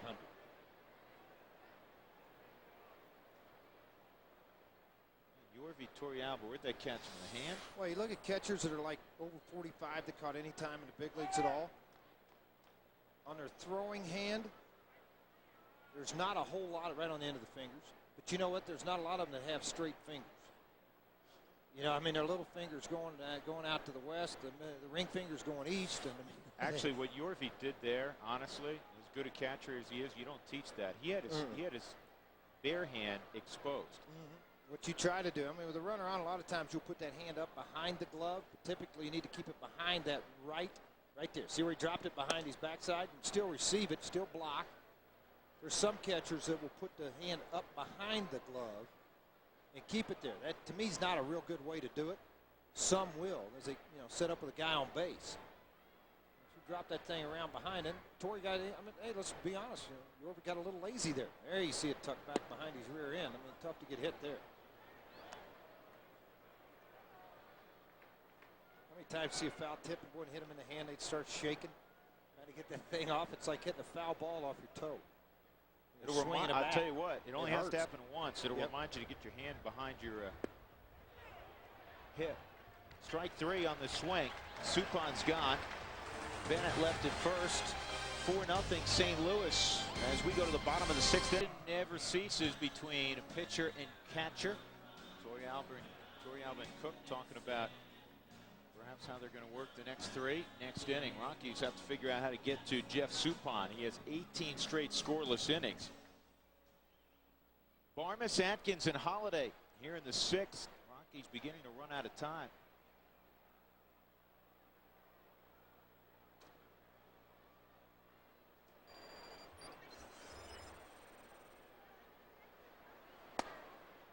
High ball 1. Barmas, his at-bat's just so much better, George. He's not swinging at everything. for one. He's forcing, because of that, he's forcing the pitcher to throw strikes. It's a whole lot easier to hit if you swing at strikes. Absolutely it is, and strikes that you want to swing at. Find the strike zone, go after it. Doesn't happen right here. Sprizio will take in the fly ball for the first out here in the bottom of the sixth. Drew, I got a trivia question for you. Hold that thought. After you do this. With Chrysler, experience the best in American and German engineering and design. Get employee pricing plus 0% APR financing for well-qualified buyers on most Chrysler vehicles. Go to AskDrZ.com for details. What's the longest streak by a starting pitcher not to strike out 10? 10 guys in a game. I would probably say starts. How many starts? All right, by a starting pitcher. Currently, not strike out 10 active guys. I would say Jeff Suppan. Yeah, I see you read the note. See, that's not you know I read the notes, so why are you asking me? Well, because Dougie just passed this over. Thought it was kind of interesting. 289. 1 ball, 1 strike on Atkins. Garrett, a fly ball to right field, and was caught looking. Atkins has reached base in 19 straight ball games. All right, Mr. Know-It-All, who's number 2 on that list? Number 2 on that list.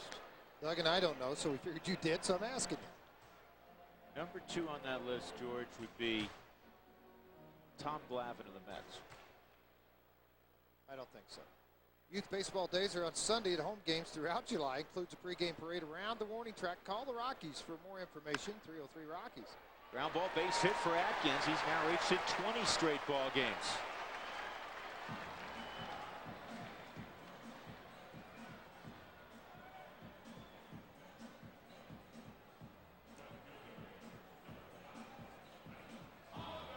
That'll bring Matt Holliday up. Matt, strikeout and a walk this afternoon. We did try to find out the length of that home run in batting practice that Barry Bonds hit, and all we were told is that it was well over 500 feet. We knew that. Well, they don't measure them in batting practice. But if you were able to get a hold but of I things think they have out. they do have a grid somewhere. We'll find out sometime. But I bet you that thing, honestly, that had to be 600 and something. Well, if you're around the ballpark, you can go out to the interactive area, take your swing, see how far you can hit one. How hard, throw it. Broadcast booth, see how much fun Drew and I have every day. Maybe the grid doesn't go that far up. No, that might be another thing. Yeah. Well, nobody's going to hit one up there. Why measure that? Really?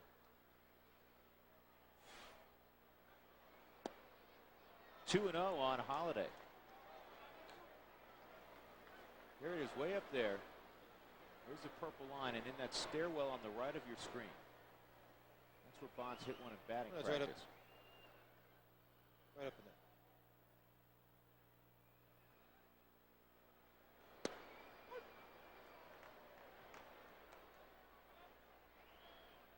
It's like you tell your kids when you get in the car, if you're going on a long drive, you don't tell them how long it'll take. Just say it's a long drive. You know the favorite thing? That home run was really far. Well, here's how the thing. Far? Really far. I'd say to my kids, how far? Two more hills. That was 4. Yeah. He hit it over 4 hills, not 2.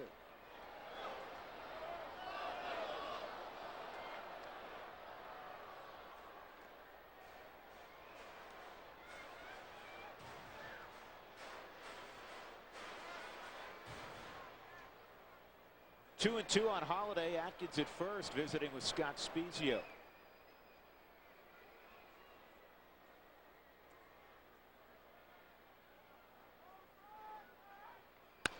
And Matt drives one to right center field. This one will roll to the wall. Atkins to third. Edmonds comes up with it quickly. That's all for Garrett. He'll have to shut it down at third base on the double by Holiday. First extra base hit of the ball game for Colorado. First time the the Rockies have had a man at third. They've had him to second in a couple of other innings. Now you've got second and third and a chance for Todd Helton to drive in a couple of runs. Fastball at 90 miles an hour away from Matt Holliday. Shot it out into that gap into right center. That got Atkins to third, Holliday to second. Todd Helton has ripped a single to right in this ball game. Has had a fielder's choice in his next at bat. Trying to get everything together here with signs with whenever you see a second baseman come in with a runner on second, obviously discussing the sequence of signs they'll use with help.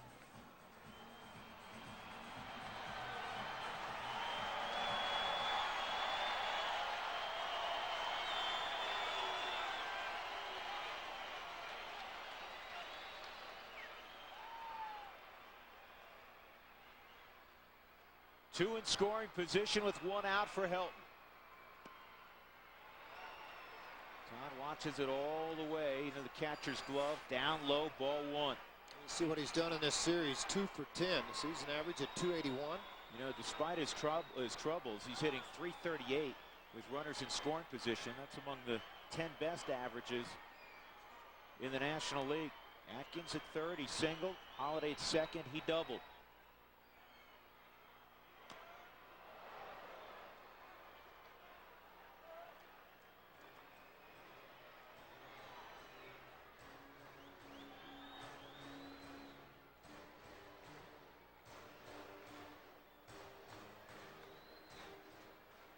Been a while since the Rockies have hit a 3-run homer. That would look nice here. But I think on a day like today with the heat up a little bit, you get a ball into right center and there, and it's going to carry as it has so many times at Coors Field. It gets out in that wind tunnel and just takes off.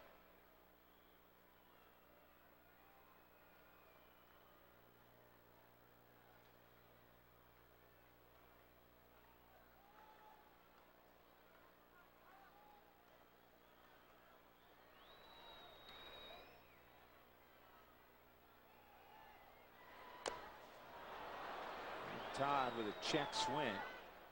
He fouls it off.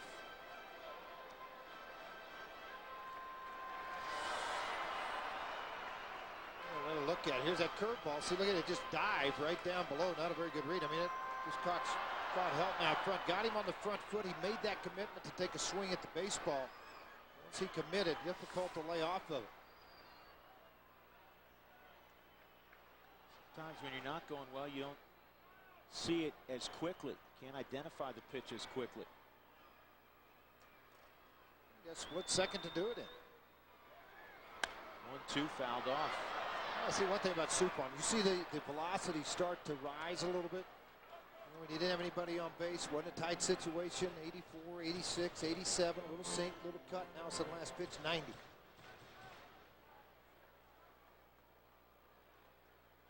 Wainwright, left-hander Tyler Johnson in the St. Louis bullpen. 4-0 Cardinals. They've out-hit the Rockies 8-4. And it's popped up short left field.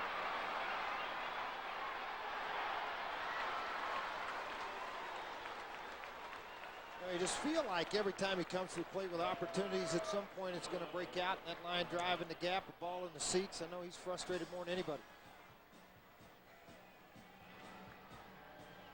Brad Hopp will step up with 2 outs.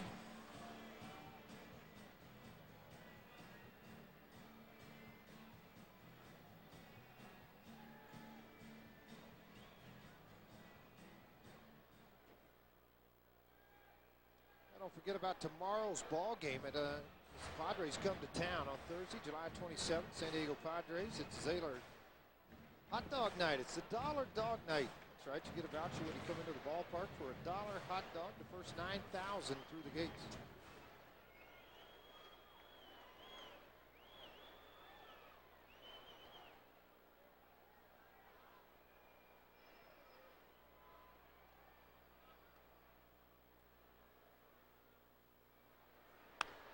Hop with a softly hit ball at Roland. And the Rockies waste another opportunity. They cannot come through with runners in scoring position. 2 out there with 1 out.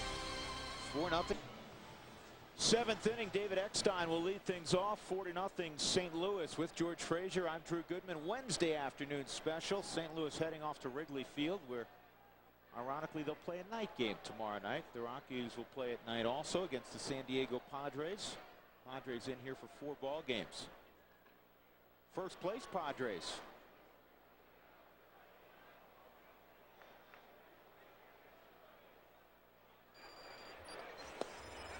Eckstein takes a strike. David is 0 for 3. You look at the top of the order, Cook has done a good job against Eckstein and Duncan. The two guys asked to get on base. They're combined 0 for 6, but Edmonds is 3 for 3, including a home run. Here's Barmes.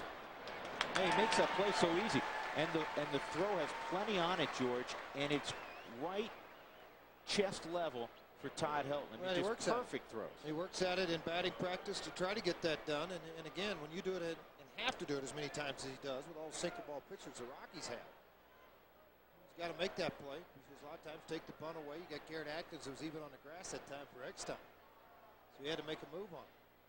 This will be Aaron Cook's last inning. He's due up next inning. Hey, look at the pitch count. I mean, it's sitting at 94, if I'm not mistaken. Excuse me, 92, 59 strikes, 33 balls. That has not been the issue. Nope, sure hadn't. Swinging the bats. The Rockies right now in this series, 2 for 18 with runners in scoring position, 0 for 5 today. And how often do we talk about that on the road trip? That's kind of the same story. It's a sad song, but the same story.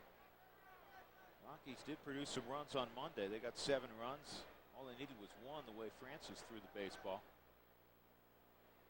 It's kind of old-fashioned baseball. I can remember Bert Blyleven would be pitching, or Ron Guidry, and he'd walk through the dugouts and say, you know, after warming up in the bullpen, say, "Get me 1, it's over, boys." And they used to think they had pretty good stuff coming out of that bullpen. You know, a lot of times they were right.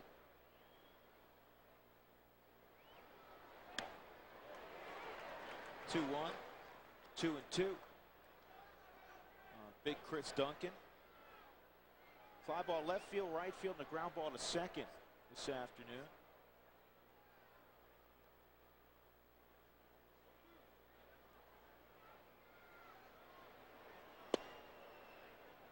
Sinker low, 3 and 2. How about this for the Cardinals? Since Tony La Russa took over 1996, George, they have the 4th best record in the second half in baseball. The Yankees are first, swung on and missed. Atlanta's second, then the Houston Astros in their division third. And the teams that generally go to the postseason have good second halves. In fact, 7 of the last 8 teams to win the World Series played better than .600 baseball in the second half. Well, you run away, close people out. You know, that's a big question mark right now for Detroit. Can they close people out in the next 2 months? I mean, they got a tremendous lead. Can they close them out? The Cardinals have been there. Detroit has not been there in a while. Well, their lead is okay. I mean, they lead Cincinnati by 4.5 games. So I mean, it's no. Still, I was talking about guys like when you start about closing out, winning in the second half. Good teams are able to do that. The Cardinals have been there many times. They've got a very strong pitching staff and a good bullpen. Their chances are pretty good at closing out a season and getting better in the second half. It's a matter of the clubs that have never done it before, and it's been a while since Cincinnati's been in that position, and are relying on some guys that have not played on teams in their bullpen that have won. I still particularly Majestic and Bay. I still don't like that deal. You can't give up 2 26-year-old everyday players for a couple of guys in the bullpen. Let me tell you something, Drew. This is the thought process, and I've listened to a lot of, I want to call them super scouts or whatever you want to call them, that go around and fall work for general managers. A lot of them have said they love the trade because Kearns doesn't play enough baseball. He's always hurt. He's out of the lineup. And he's just a guy that had great potential, but he can't run anymore. His arm's gone downhill. He doesn't cover the ground that he once covered. And they look at it from that standpoint. They look at Lopez, the shortstop they gave away.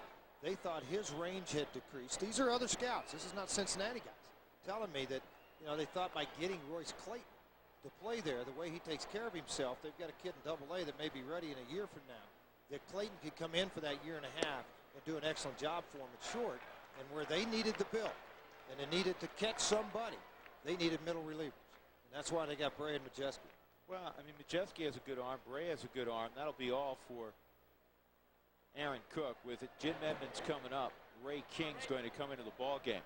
We'll revisit that conversation in a couple of moments. 4-0 St. Louis. 2 out. Our Valero high-energy play of the ball game. Corey Sullivan cut down Scott Rowland in the 5th inning, trying to go first to third on a Jim Edmonds single. Look at this throw, textbook. Low enough that it could be cut off. Garrett Atkins had it come through. He applies the tag. That's our Valero high-energy play of the game. Jim Edmonds steps up. Ray King is now on board.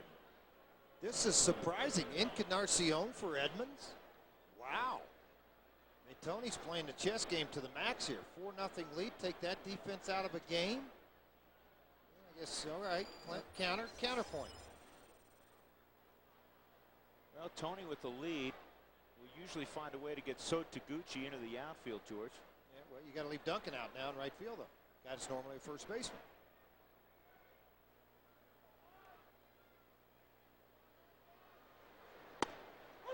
And you got Encarnacion and Taguchi to your two outfielders. 40 ball games for Ray King to appear in. He's been very good. 3 shutout innings in his last 3 appearances. Or last 2 appearances. And Encarnacion hits it to short. And Barmes goes the short way. Stretch time at Coors Field. Rockies trailing 4-0. Frazier, and there's So Taguchi. He goes into center field for Jim Edmonds. And Juan Encarnacion will stay in the ball game. And Chris Duncan comes out. Well, I think it surprised me a little bit on that is when you put him in. Now all of a sudden you use 2 players for 1 shot. That's the only bad part about that.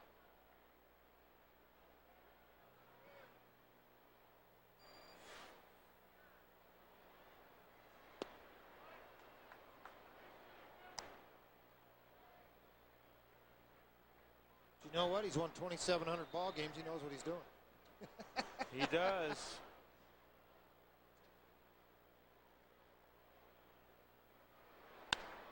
This ball's tatered to left, and the Rockies are on the board. Yorvi Torrealba. Home run number 3 for Torrealba, and it's 4-1. Second hit of the ball game for Torrealba against Suppan. This one just went a long ways and got out of here in a hurry. Give these fans something to cheer about in this ballpark. A good afternoon crowd here on Wednesday. Now fastball up. First time that you look, Suppan had gotten the ball up. Missed the target for Bennett, 6 inches in height. Was unloaded on this thing, knew it when it left the bat. And that ends the 19-inning scoreless stretch in the second half for Jeff Suppan.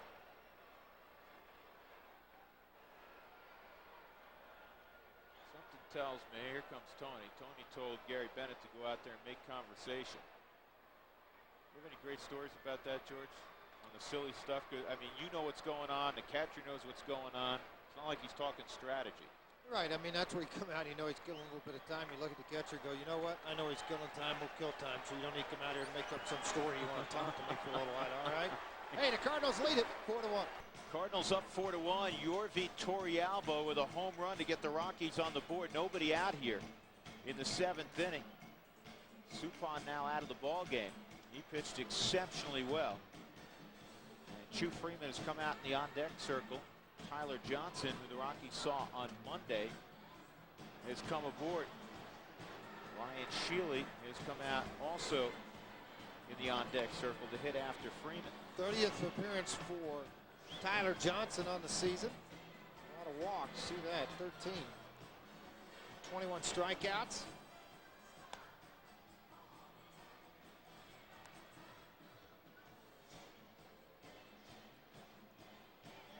This is probably a little bit of a chess game here. I would imagine, George, we were discussing this, that Johnson, well, we'll see how it plays out. I mean, he may keep him in there. He got rid of Sullivan by bringing the left-hander in. He throws to Freeman. Depending on what happens, he may or may not face Shealy. We'll see. Well, if he gets on, you put Shealy up there. Tony La Russa will go get the right-hander in the bullpen. I'll tell you that right now. He did that to get Sullivan out of here. Even though it's the 7th inning, I still think, you know, Clint's got to take his shots where he can take them, try to get this a 1-run ball game. Shealy has the power, obviously, to go out of there. La Russa's a great numbers guy. He's a great matchup guy.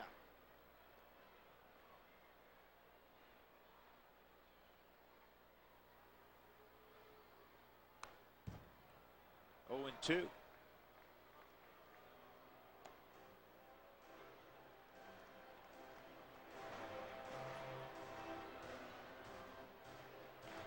Suppan goes 6+, allows a run on 5 hits. He walked 2 and he struck out 3.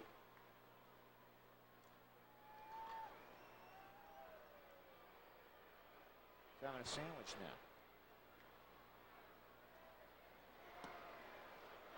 now. 1-2. Freeman just 4 for 21 as a pinch hitter.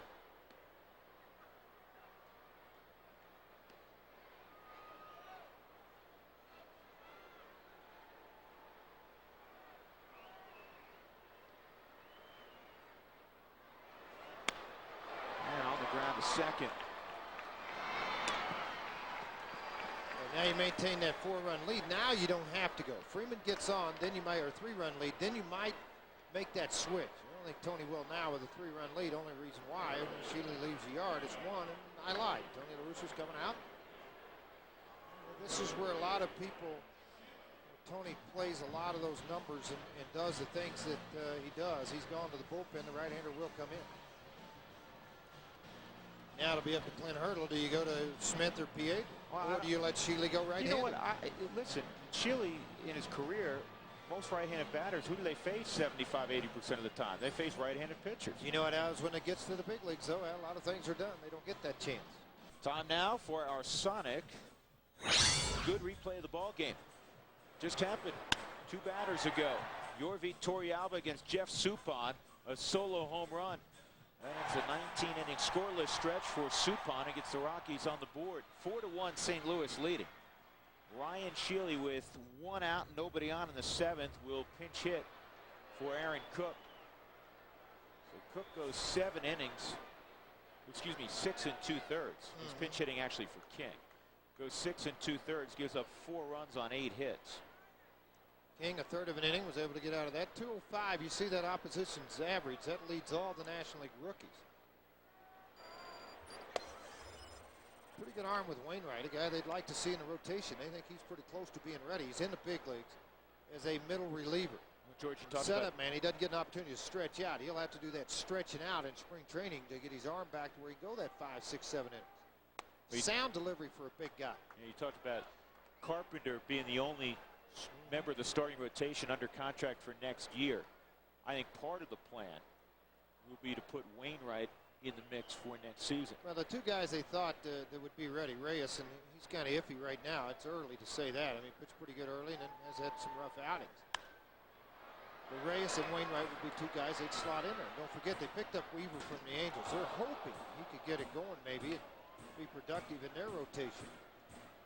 Got a pretty cheap price tag on him right now. I mean, he signed for $8.5 million, which the majority of that, all but 2 months at the major league minimum, being paid for by the Angels. They released him. Here's Jeff, his brother Jared, 7-0. This ball sharply hit, but right out the shortstop, Eckstein. 2 outs. So Shealy's retired, and Jamie Carroll will come up.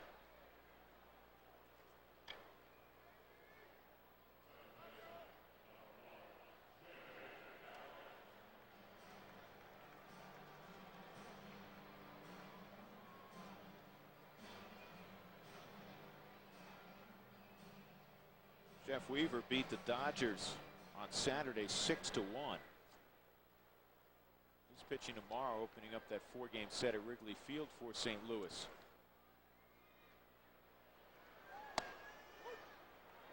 Strike 1 on Carroll. Hey, Tops Baseball, don't forget to come to the ball game Sunday, July 30th. 5,000 kids through the gates will receive a packet of Major League Baseball cards, courtesy of Tops. Dodgers getting beat up again, George. It's 7-2 San Diego. And on their #1 starter, Brad Penny. Nomar, trust me, it's 7-2. That they're going to update that in a moment.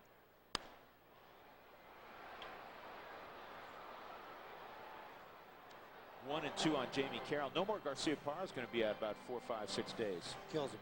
I mean, you get his bat out of that the way he was swinging it early, and really had become pretty good first baseman.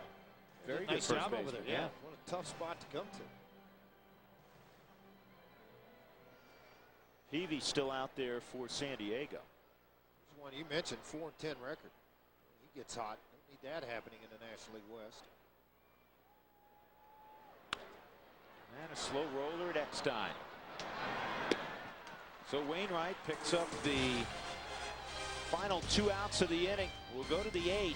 4-1 St. Louis. 8th inning, San Diego 7. See, there it is. The Dodgers 2. Dodgers have won, what is it, 1 game since the All-Star break? Hasn't been pretty, I can tell you that.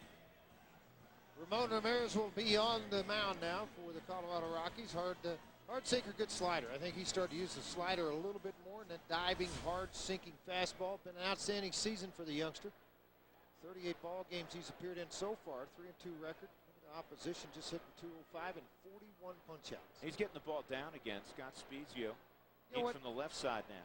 What have I told you, Drew? If I said it once, I've said it 1,000 times. Guys at work is set up men, regardless of how good your stuff is. You're going to get beat up when you get exposed. 1 out of every 10 games, sometimes 2 out of every 10. It's just going to happen. Thank you. So I'm going to pitch out of the strike zone and in the dirt to even the count, 1-1.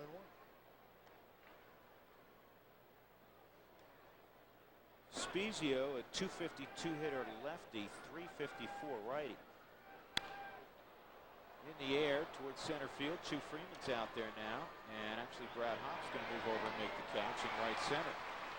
With Jeep, experience the best in American and German engineering and design. Get employee pricing plus 0% APR financing for well-qualified buyers on most Jeep vehicles. Go to AskDrZ.com for details.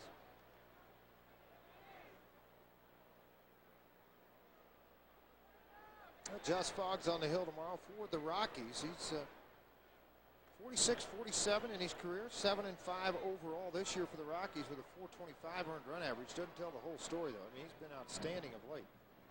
2 starts this year against San Diego. He's 1-0 with a 292 earned run average, 2-1 in his career. He will be opposed by Woody Williams tomorrow. 4-2, 315 earned run average.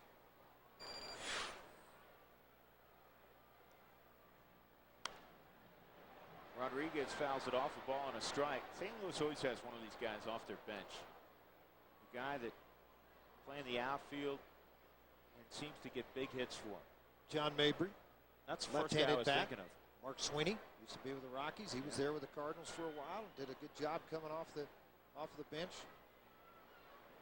Mabry is a little better than Rodriguez because he can play first, third, left, and right. Yeah. He could play some positions for you.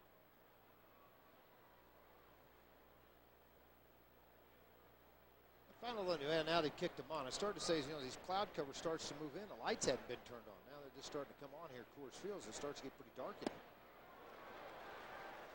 in here. 2-2 on Rodriguez.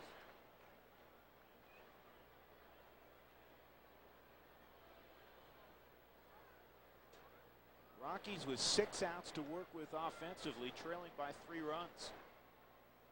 Far from impossible. Do it against the bullpen. That's not, you know what, despite the movement of Rodriguez, that pitch wasn't far from being strike 3. That's why they called it a ball. His body movement sold it. That's that wiffle ball fastball that comes back in again, but when Rodriguez standing where he stands on the plate, see how close that back foot is. Ball 4.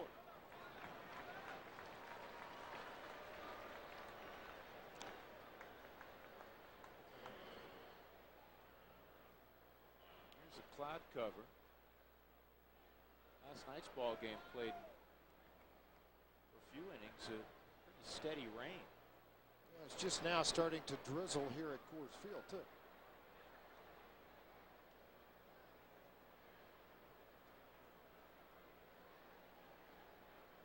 Aaron Miles is 0 for 2 and a walk. He hits this a long way to right field, and it's gone. First home run in almost a year for Aaron Miles. And that's a big home run. Now you're talking about a 5-run deficit. Yeah, we said earlier, Drew, last couple of years in the Rockies uniform, he'd surprise you in a ball game, hit a triple, hit a ball into the gap, every now and then leave the yard. Aaron Miles got a pitch in that he was looking for. First home run this season for Aaron Miles. He's now got 22 RBIs for the Cardinals. That fastball didn't sink. That ball stayed right there. This ball hit pretty well. 10-15 rows up above that auxiliary scoreboard in right field. His last home run came on August 25th of last year at Dodger Stadium against Brad Penny. He's hit some, you know, he hasn't hit a lot of home runs, but he's hit some off big names. Remember when you hit one off Randy Johnson? Football game, you hit one righty and lefty.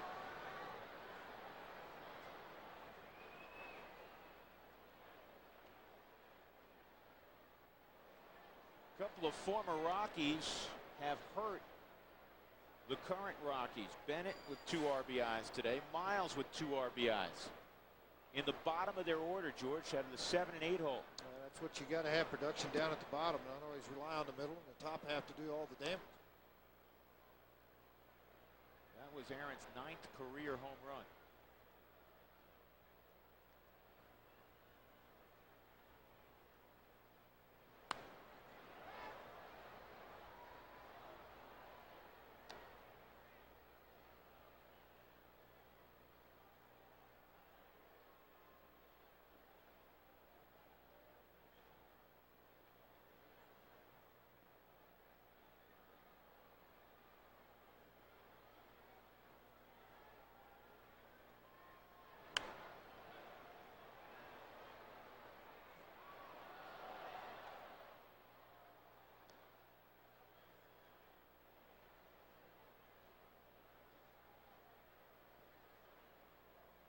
Two and two on Bennett. 1 out in the 8th inning. Ramirez had gone 5 straight appearances without giving up a run. That ends.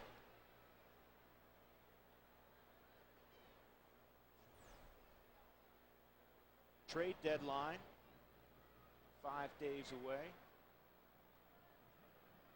And I think it'll be quieter than most fans would imagine. I mean, there'll be some deals. Bennett's gone. There'll be some deals, but George, I don't see a lot of big names moving. No, the only big name I think that will move will be Soriano in Washington. I think somebody will give up the farm in panic, and may be the White Sox because of where they've had their tail spin and the Tigers running away from them. I think the Yankees, because they're only 1.5 game or half game out right now, that they're a ball club that won't make that move because they know Matsui, they know Sheffield's on the way back probably in the middle of August, 1st of September. But with New York only 2.5 back right now.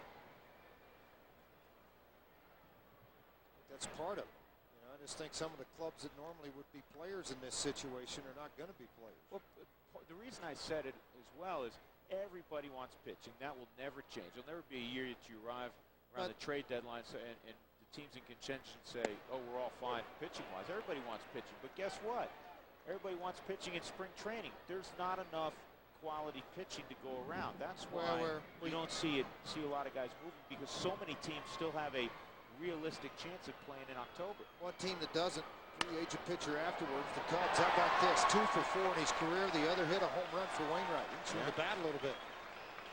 The Cubs and Greg Maddux, I think he's one of those guys, somebody may go get a veteran guy. You're not going to have to give up a ton to get him. They would be willing to let him go for a minor league prospect, possibly. I think that's where you're going to see him that could help a team down the stretch because he's been there. Match him up against a lot of number 4, number 5s, he's going to win those ball games. Biggest commodity that they want right now, middle relief. It is amazing throughout baseball how many people are looking for it. Eckstein takes ball 1. David today is 0 for 4. 4 ground balls. 3 at Clint Barmas.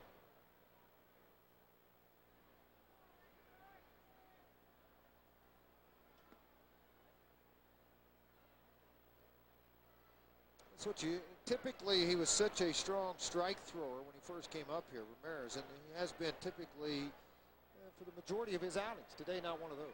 20 pitches thrown, 11 of those for strikes, 9 balls.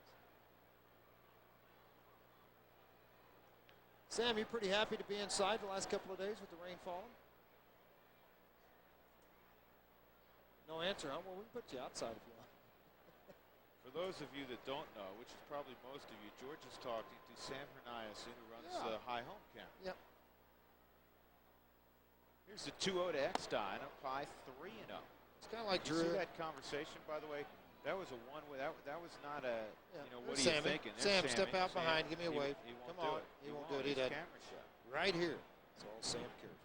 There's Dougie. Dougie's not camera shy. 3-1. That was a one-way conversation.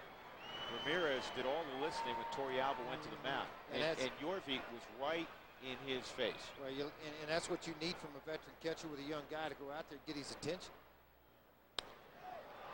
In the air center field. Eckstein retired on a fly ball. Now the Rockies are down 5 runs on the 2-run home run by Aaron Miles. 6-1 when the Rockies come up in the bottom of the 8th with Clint Barn. 6-1, the Cardinals leading the Rockies. George Piedra's had a microphone on all day, and he's giving the jaw a little bit of a workout.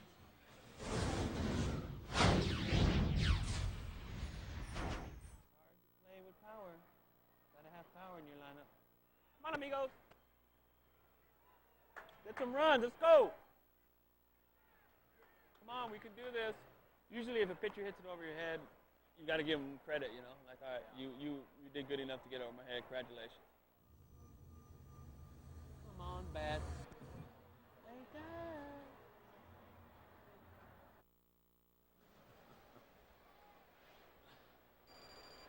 Let's see if they do wake up.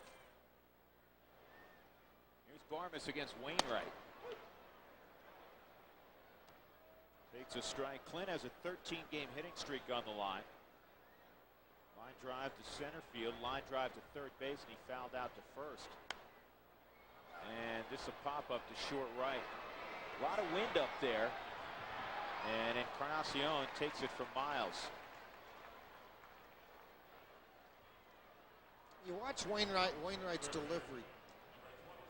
Then you watch last night with Carpenter. You watch Suppan today. A lot of similarities, and that's Dave Duncan. Some guys believe hands below, don't take them above when you got this long arms and legs to work with. And then there's the other side of it that says take the hands above the head in the delivery and let the arm just fall out and allow everything to catch up. I think it's a matter of how comfortable a guy is to get his arm into that motion and where it should be.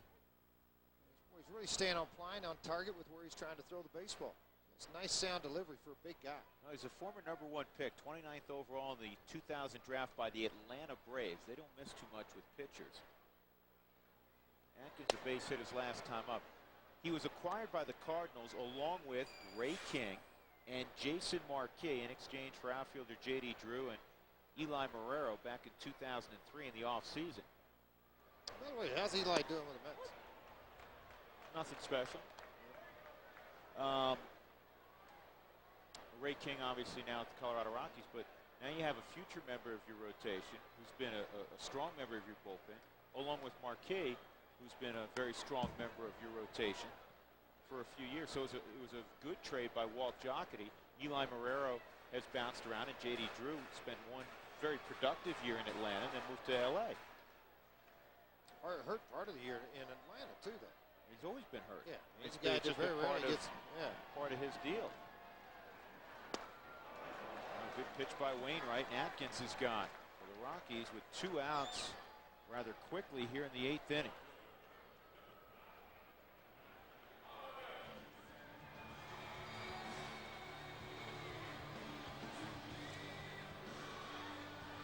You know, there's some years you match up with good teams and you're able to hang in there. Last year was a year, I mean, the Rockies were not a very good club last year. I mean, they had a stronger second half playing all those rookies, but they were overmatched at times. But with the Cardinals, George, they went 4-4 last year, and the Cardinals were one of the top teams in the National League.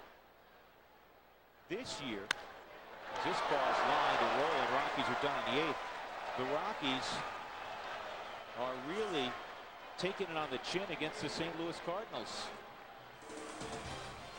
1-2-3 inning for Wainwright. We'll go to the 9th, 6-1. Check the game reset on this one in the 3rd inning. It was already 2-0 when Jim Edmonds hit a home run to make it 3-0 off Aaron Cook. 7th inning. Yorvi Torrealba got the Rockies on the board. 4-1 count at that point. But then Ramon Ramirez, after walking John Rodriguez on the first pitch, Aaron Miles, his first home run in 11 months, 9th of his career. And it's 6-1 St. Louis. Jose Mesa, who hasn't worked in a while. I mean, the starters have been so good. Yep. We'll get an inning of work here. That was a few moments ago. Mark Razum, the head groundskeeper for the Rockies, who does such an extraordinary job, meeting with the crew chief, Chuck Merriweather. It is really coming down right now. And Chuck looking at it said, you know, we played through some rain last night. We're going to play through a little bit more here in the ninth inning. Raz typically with the golf shirt on. Last night he worked all the way through every half inning. I mean, this guy last night, this grounds crew did a tremendous job. Keep the ball game going. It's one of the best fields in the game. Taguchi up for the first time, swings through a Mesa fastball. Numbers on Mesa, 52nd game for him to appear in. 25 strikeouts. 17 holes, still in the top 5 in that category in the National League. Taguchi came into center field 2 innings ago. So got a start last night. Another very valuable member of the bench for Tony La Russa. And Tony uses him. I mean, Taguchi's got 28 RBIs. Plays all over the place in the outfield. Cardinals 10 hits today. The Rockies 5.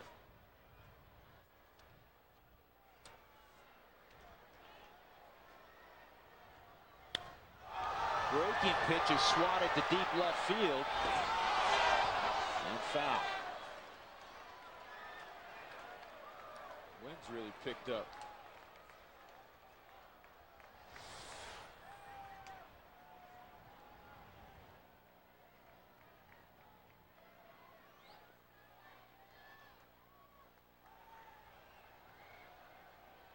Hard to tell how foul that was. 2-2. Cardinals lead the season series. That's what we were talking about a few moments ago. 6-2. Unless the Rockies have a huge comeback, we're going to win the season series 7-2.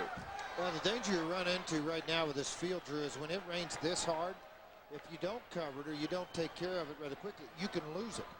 Meaning it gets so muddy that now you start to tear it up. Raz on the phone right now. He's talking to the weather station, trying to find out what's going on.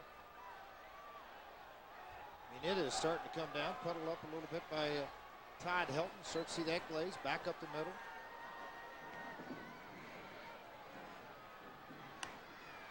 Taguchi's not helping out. Well, see, here's the veteran deal. When you're up 5, 3 swings, sit down. If you hit it, great. Not, go sit down. You get 3 done. Regardless. Next guy up rolling. I guarantee, I mean, these guys, you got a 5-run lead, you're in it. The last thing they want to do on a getaway day when they're flying to Chicago is being an hour and a half rain delay in Denver.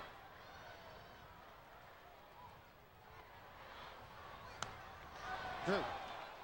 Below our level. Couldn't reach it. Guarantee the riders are moving around a little bit right now.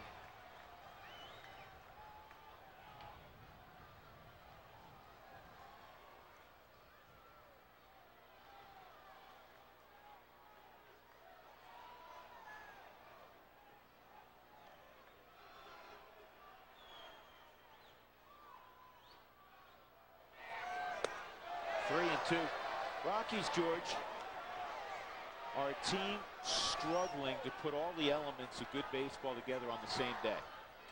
Hitting, pitching, defense. Typically every day they've got the pitching, they have the defense. Yeah, I mean, there's been 2 most days. Yep. The hitting obviously has not been there much the last couple of weeks. The bullpen has gone through a difficult period. Yeah, you would have told me a couple of years ago that this ball club would not hit, any Denver team would not hit. I'd laugh at you. Taguchi works out a walk. This copyrighted telecast is presented by authority of the Colorado Rockies and may not be reproduced or retransmitted in any form without the express written consent of the Colorado Rockies. Scott Rowland coming up.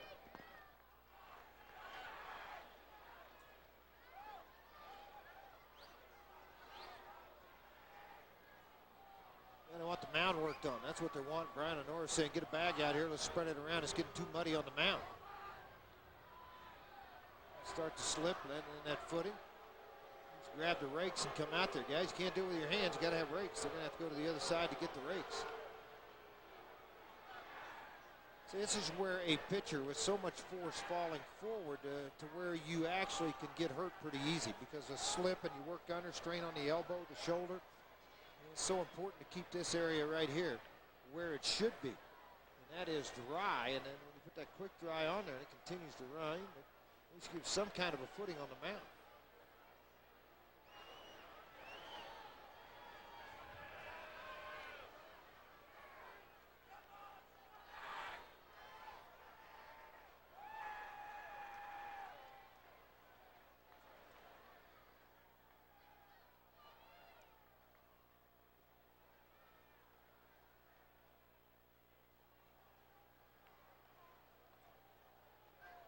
Mesa is going to get to throw a pitch or two, make sure he has his footing.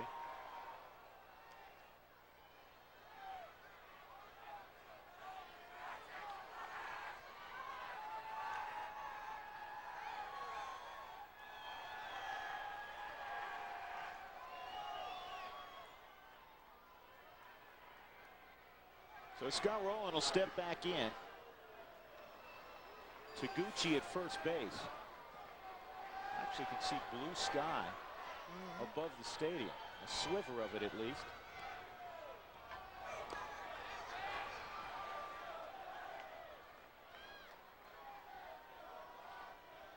Our buddy Tracy Ringlesby made his way to Cooperstown for this weekend's Hall of Fame festivities.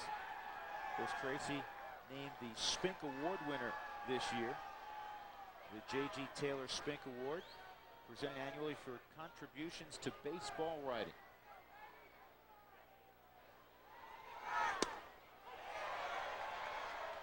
That's a tremendous honor.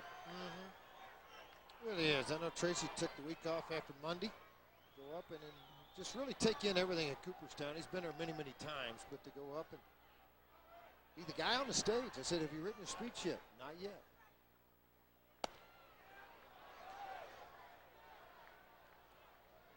See, those folks are fans of Tracy. Yeah, the rodeo's in town. You can read Tracy on a regular basis in the Rocky Mountain News. And you're going to read about Tracy this week, I'm sure, at some point. Tracy used to cover in baseball. Somebody's going to get to cover Tracy this week. Rowland lines one to right. Hop will make the catch.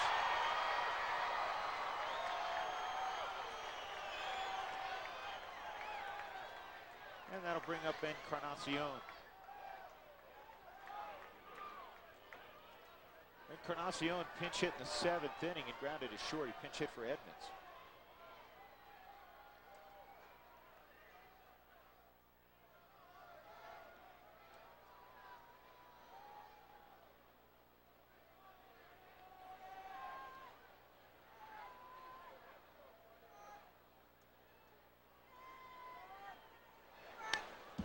Swing by Encarnacion, fouled straight back, 0-1.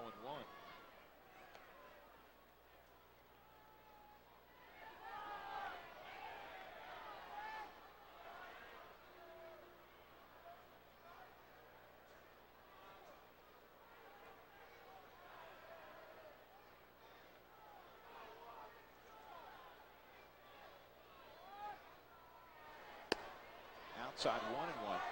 Bruce Sutter, of course, headlining the 06 class. Who else eligible next year? Cal That's what Ripken. I was going to give you, George. Yeah, That's who's so out? funny you mentioned that. Ready? Yeah. Cal Ripken Jr. Yeah, he's in. Tony Gwynn. In. Mark McGuire. No. Paul O'Neill. No. Shallow center field. Long run for Chu Freeman. He's not going to get there. He started back initially.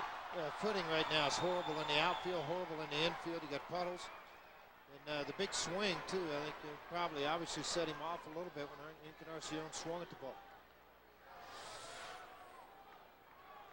So, I mean, he was playing really, really deep. You can see the rain coming down. Jamie Carroll, good effort. Chu's going to pick it up. Ball back in. This infield right now, I mean, puddles in between Helton and Jamie Carroll. See that in the infield. Puddles between Atkins and Barnes. Puddles back up the middle. And quite honestly, if this was the 7th inning, George, they may have put the tarp out there. Well, you know what? They talk to Raz. They say, "What's it like?" They say, "All right, it's gonna pass here in probably 30 minutes, 20 minutes. Can we play through it? Yes." So they just try to play through it. Fly ball to Hop. You can really move up on that arm, and they won't. So the deal is, all right, will it pass? Yes. We'll fix it in between innings. They'll come out and obviously throw some of the dry stuff out on the field as they did on the mound. And try to get this thing prepared for the bottom of the ninth. John Rodriguez with 2 outs. Here's the other names of note. Tony Gwynn, Yes. mentioned Cal Ripken Jr. Yes. Those are no-brainers. Some interesting names. The lead interesting name being Mark McGuire. Jose Canseco, No. Bobby Bonilla, No. Harold Baines, No. Paul O'Neill I mentioned, No. Brett Saberhagen. No. There's a few names there that, there's some years where it's pretty cut and dry. There's some names there, George, of first time. Eric Davis also is eligible. I forgot to mention him. Well, you're back to the same thing we talked about last You got night. some borderline guys. 1 or 2 good years, or 4 good years during an era of baseball. Well, hold on one second. What you have for the first time is Steroid. a couple of guys from this quote-unquote steroid era that are going to be affected by their alleged link to steroids. Jose Canseco, obviously, and Mark McGuire. Because if you just took their numbers, McGuire and Canseco, they may get in right away. Canseco, 438 home runs, I believe. 468, somewhere along that line. I'm not sure he would get in. McGuire, obviously, one of those guys. If he's not linked to all of that other conversation, he probably does get in. Well, I mean, if you have 500-plus home runs, automatic. Should be. Was. Used to be 400 was automatic. 2 balls and a strike. Tell you what, Harold Baines, George, put up better numbers than most people think. Strike.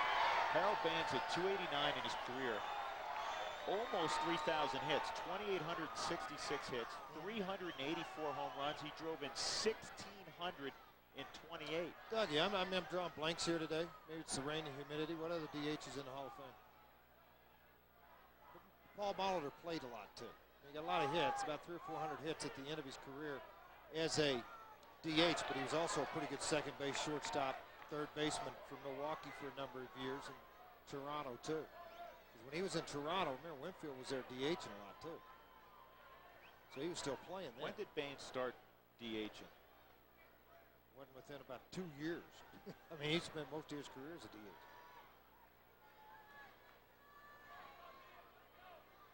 How many hits does he have as a He had DH? 1,652 games at DH, 1,060 as an outfielder. So probably about be a nice 900 hits as a DH, maybe. Oh, more than that, George. I'm saying out of the 600 other games, when he was, what did you say, 1652?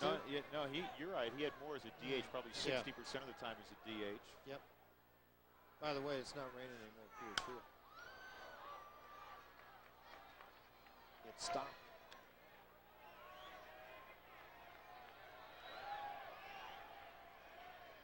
Let me ask you this then. All right. If Baines is a questionable guy, give me Walker's numbers, Doug. How many hits did he end up with, home runs and RBIs? I don't think Larry's close to that in terms of. Well, let's just see. A lot more gold gloves than this guy's got. Yeah. MVP in the league. In terms of hits, though. I know. I'm just saying MVP in the league. He's won a few more things than Harold Baines did. But let's see. Baines could hit. There's no question. That's a ball, and Rodriguez is walked. Now the bases are loaded for Aaron Miles. And Clinton was looking to put Mace out there, get an inning of work. Hopefully he'd be sharp. And then you battle in the bottom of the 9th inning. That has not occurred. There's been 2 walks and a pop fly single. Walker's overall average, 313. Baines was 289. Walker 2160 in hits. Baines 2866. How about this? 384 home runs for Harold, 383 for Larry. Pretty amazing, huh? 1,311 RBIs, 16 for Baines. 1,600. I just think Larry's going to come up a little bit short. Oh, I know. Well, that's a fair That's ball. fair ball. They took a bad hop. Stay with it. And it went fair, and it's grabbed by Helton, who tags the bag. We'll go to the bottom of the 9th inning. The Rockies need a very big rally. They're down. They'll get a left-hander, Randy Flores, who threw in the ball game yesterday. In fact, he came in to face Helton and Hop yesterday, and he got them both out. Today, he will face Helton, and then the Rockies will counter with Luis Gonzalez for Brad Hop, evidently. Luis is out there right behind Todd swinging a bat. There's Luis on the right. Rockies trailing 6-1. Rockies Aaron Cook and Jeff Suppan of the Cardinals, the starters today. And Suppan was outstanding. Aaron ran into problems in the second inning. Bases loaded single by Gary Bennett, scored 2. Then the next inning, Jim Edmonds, who had 3 hits against Cook and 3 trips, hit a home run. Then in the 4th inning, John Rodriguez would score on an RBI hit by Suppan. Overall numbers up for us, 43rd appearance for him. He walks 14, but he has struck out 28. 34,356 at the start of this ball game. Good crowd over the whole Cardinal series.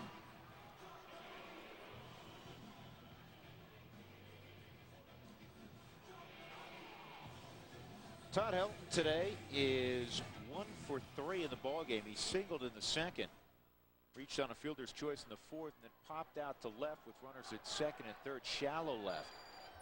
Rockies at that point had a chance, George, to get back in the ball game. It was a 4-1 affair.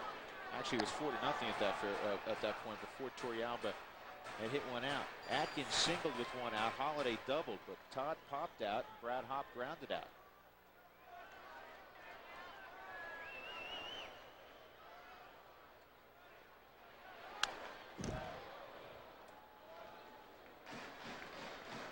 Two.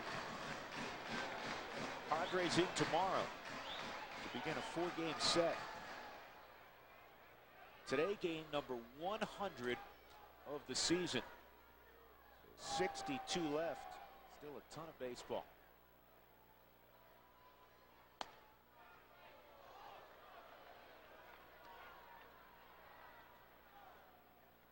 Adam Wainwright went 1 2/3, faced 5 batters, and retired all 5.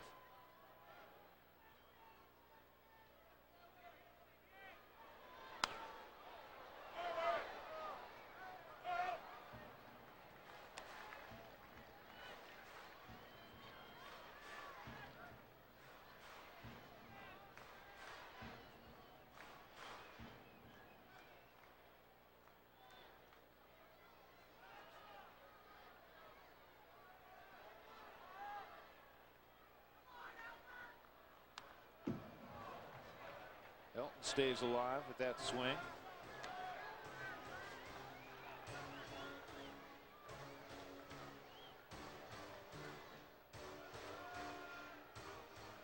They get the right-hander Hancock. I wonder if Tony with a 5-run lead would get Flores out of there, go down and get the right-hander to face Gonzalez. Torrealba to follow. Gonzalez is not official yet. He hasn't been announced to pinch hit. As soon as he is, though, I bet you Tony does it. I mean, he's seen it done so many times by Tony La Russa and win ball games.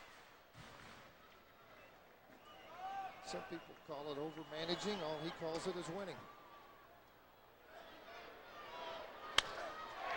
Helton lines one to left center field, and Taguchi with a very nice sliding catch.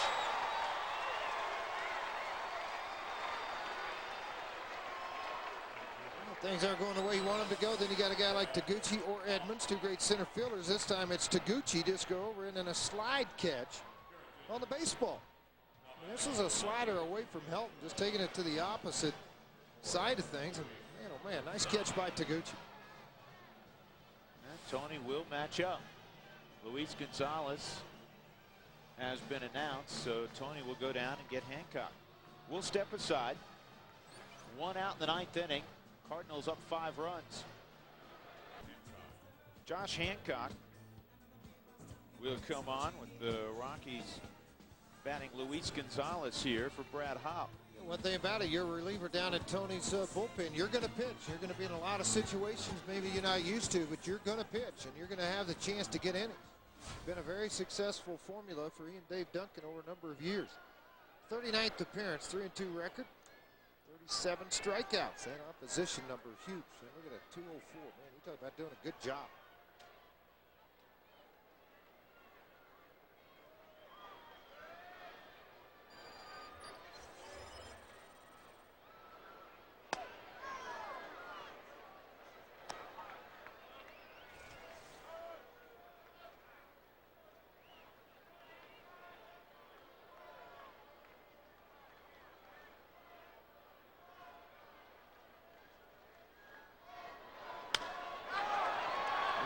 the air toward right center field. Encarnacion, 2 outs. Let's take a look at our Gatorade player of the game. Had a couple of choices for St. Louis. Jeff Suppan was outstanding. We elected to go with the veteran center fielder, Jim Edmonds, 3 for 3, including a home run, his 9th in the month of July. So Edmonds, the Gatorade player of the ball game. Rockies down to their final out. Yorvi Torrealba's had a nice ball game, 2 for 3, an infield hit and a home run. The Rockies' only run. That home run came off Suppan.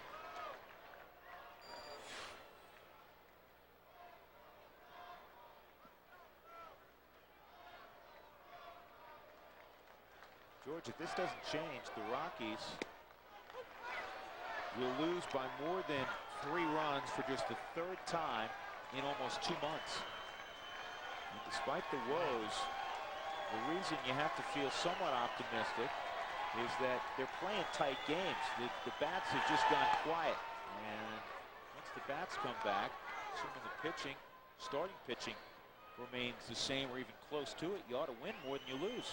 Yeah, absolutely, no question. And I think that's something the bullpen had a little problem there right after the break when it went to Cincinnati, right before the break too, with Arizona. And that'll be the ball game, folks.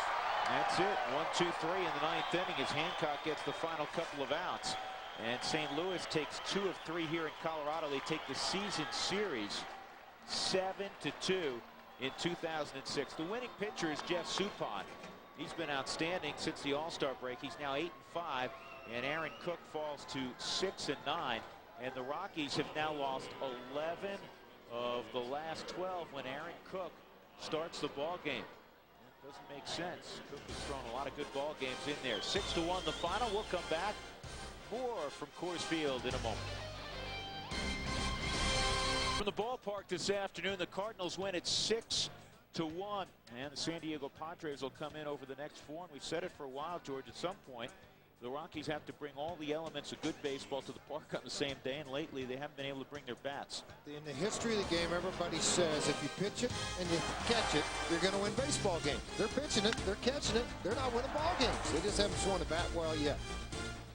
Hopefully it will begin tomorrow night with the Padres in town. The pitching matchup, Josh Fogg against Woody Williams. We're on the air at 6:30 on FSN Rocky Mountain with the pregame show. For George Frazier and our entire crew, Drew Goodman saying so long from Coors Field. Talk to you tomorrow night.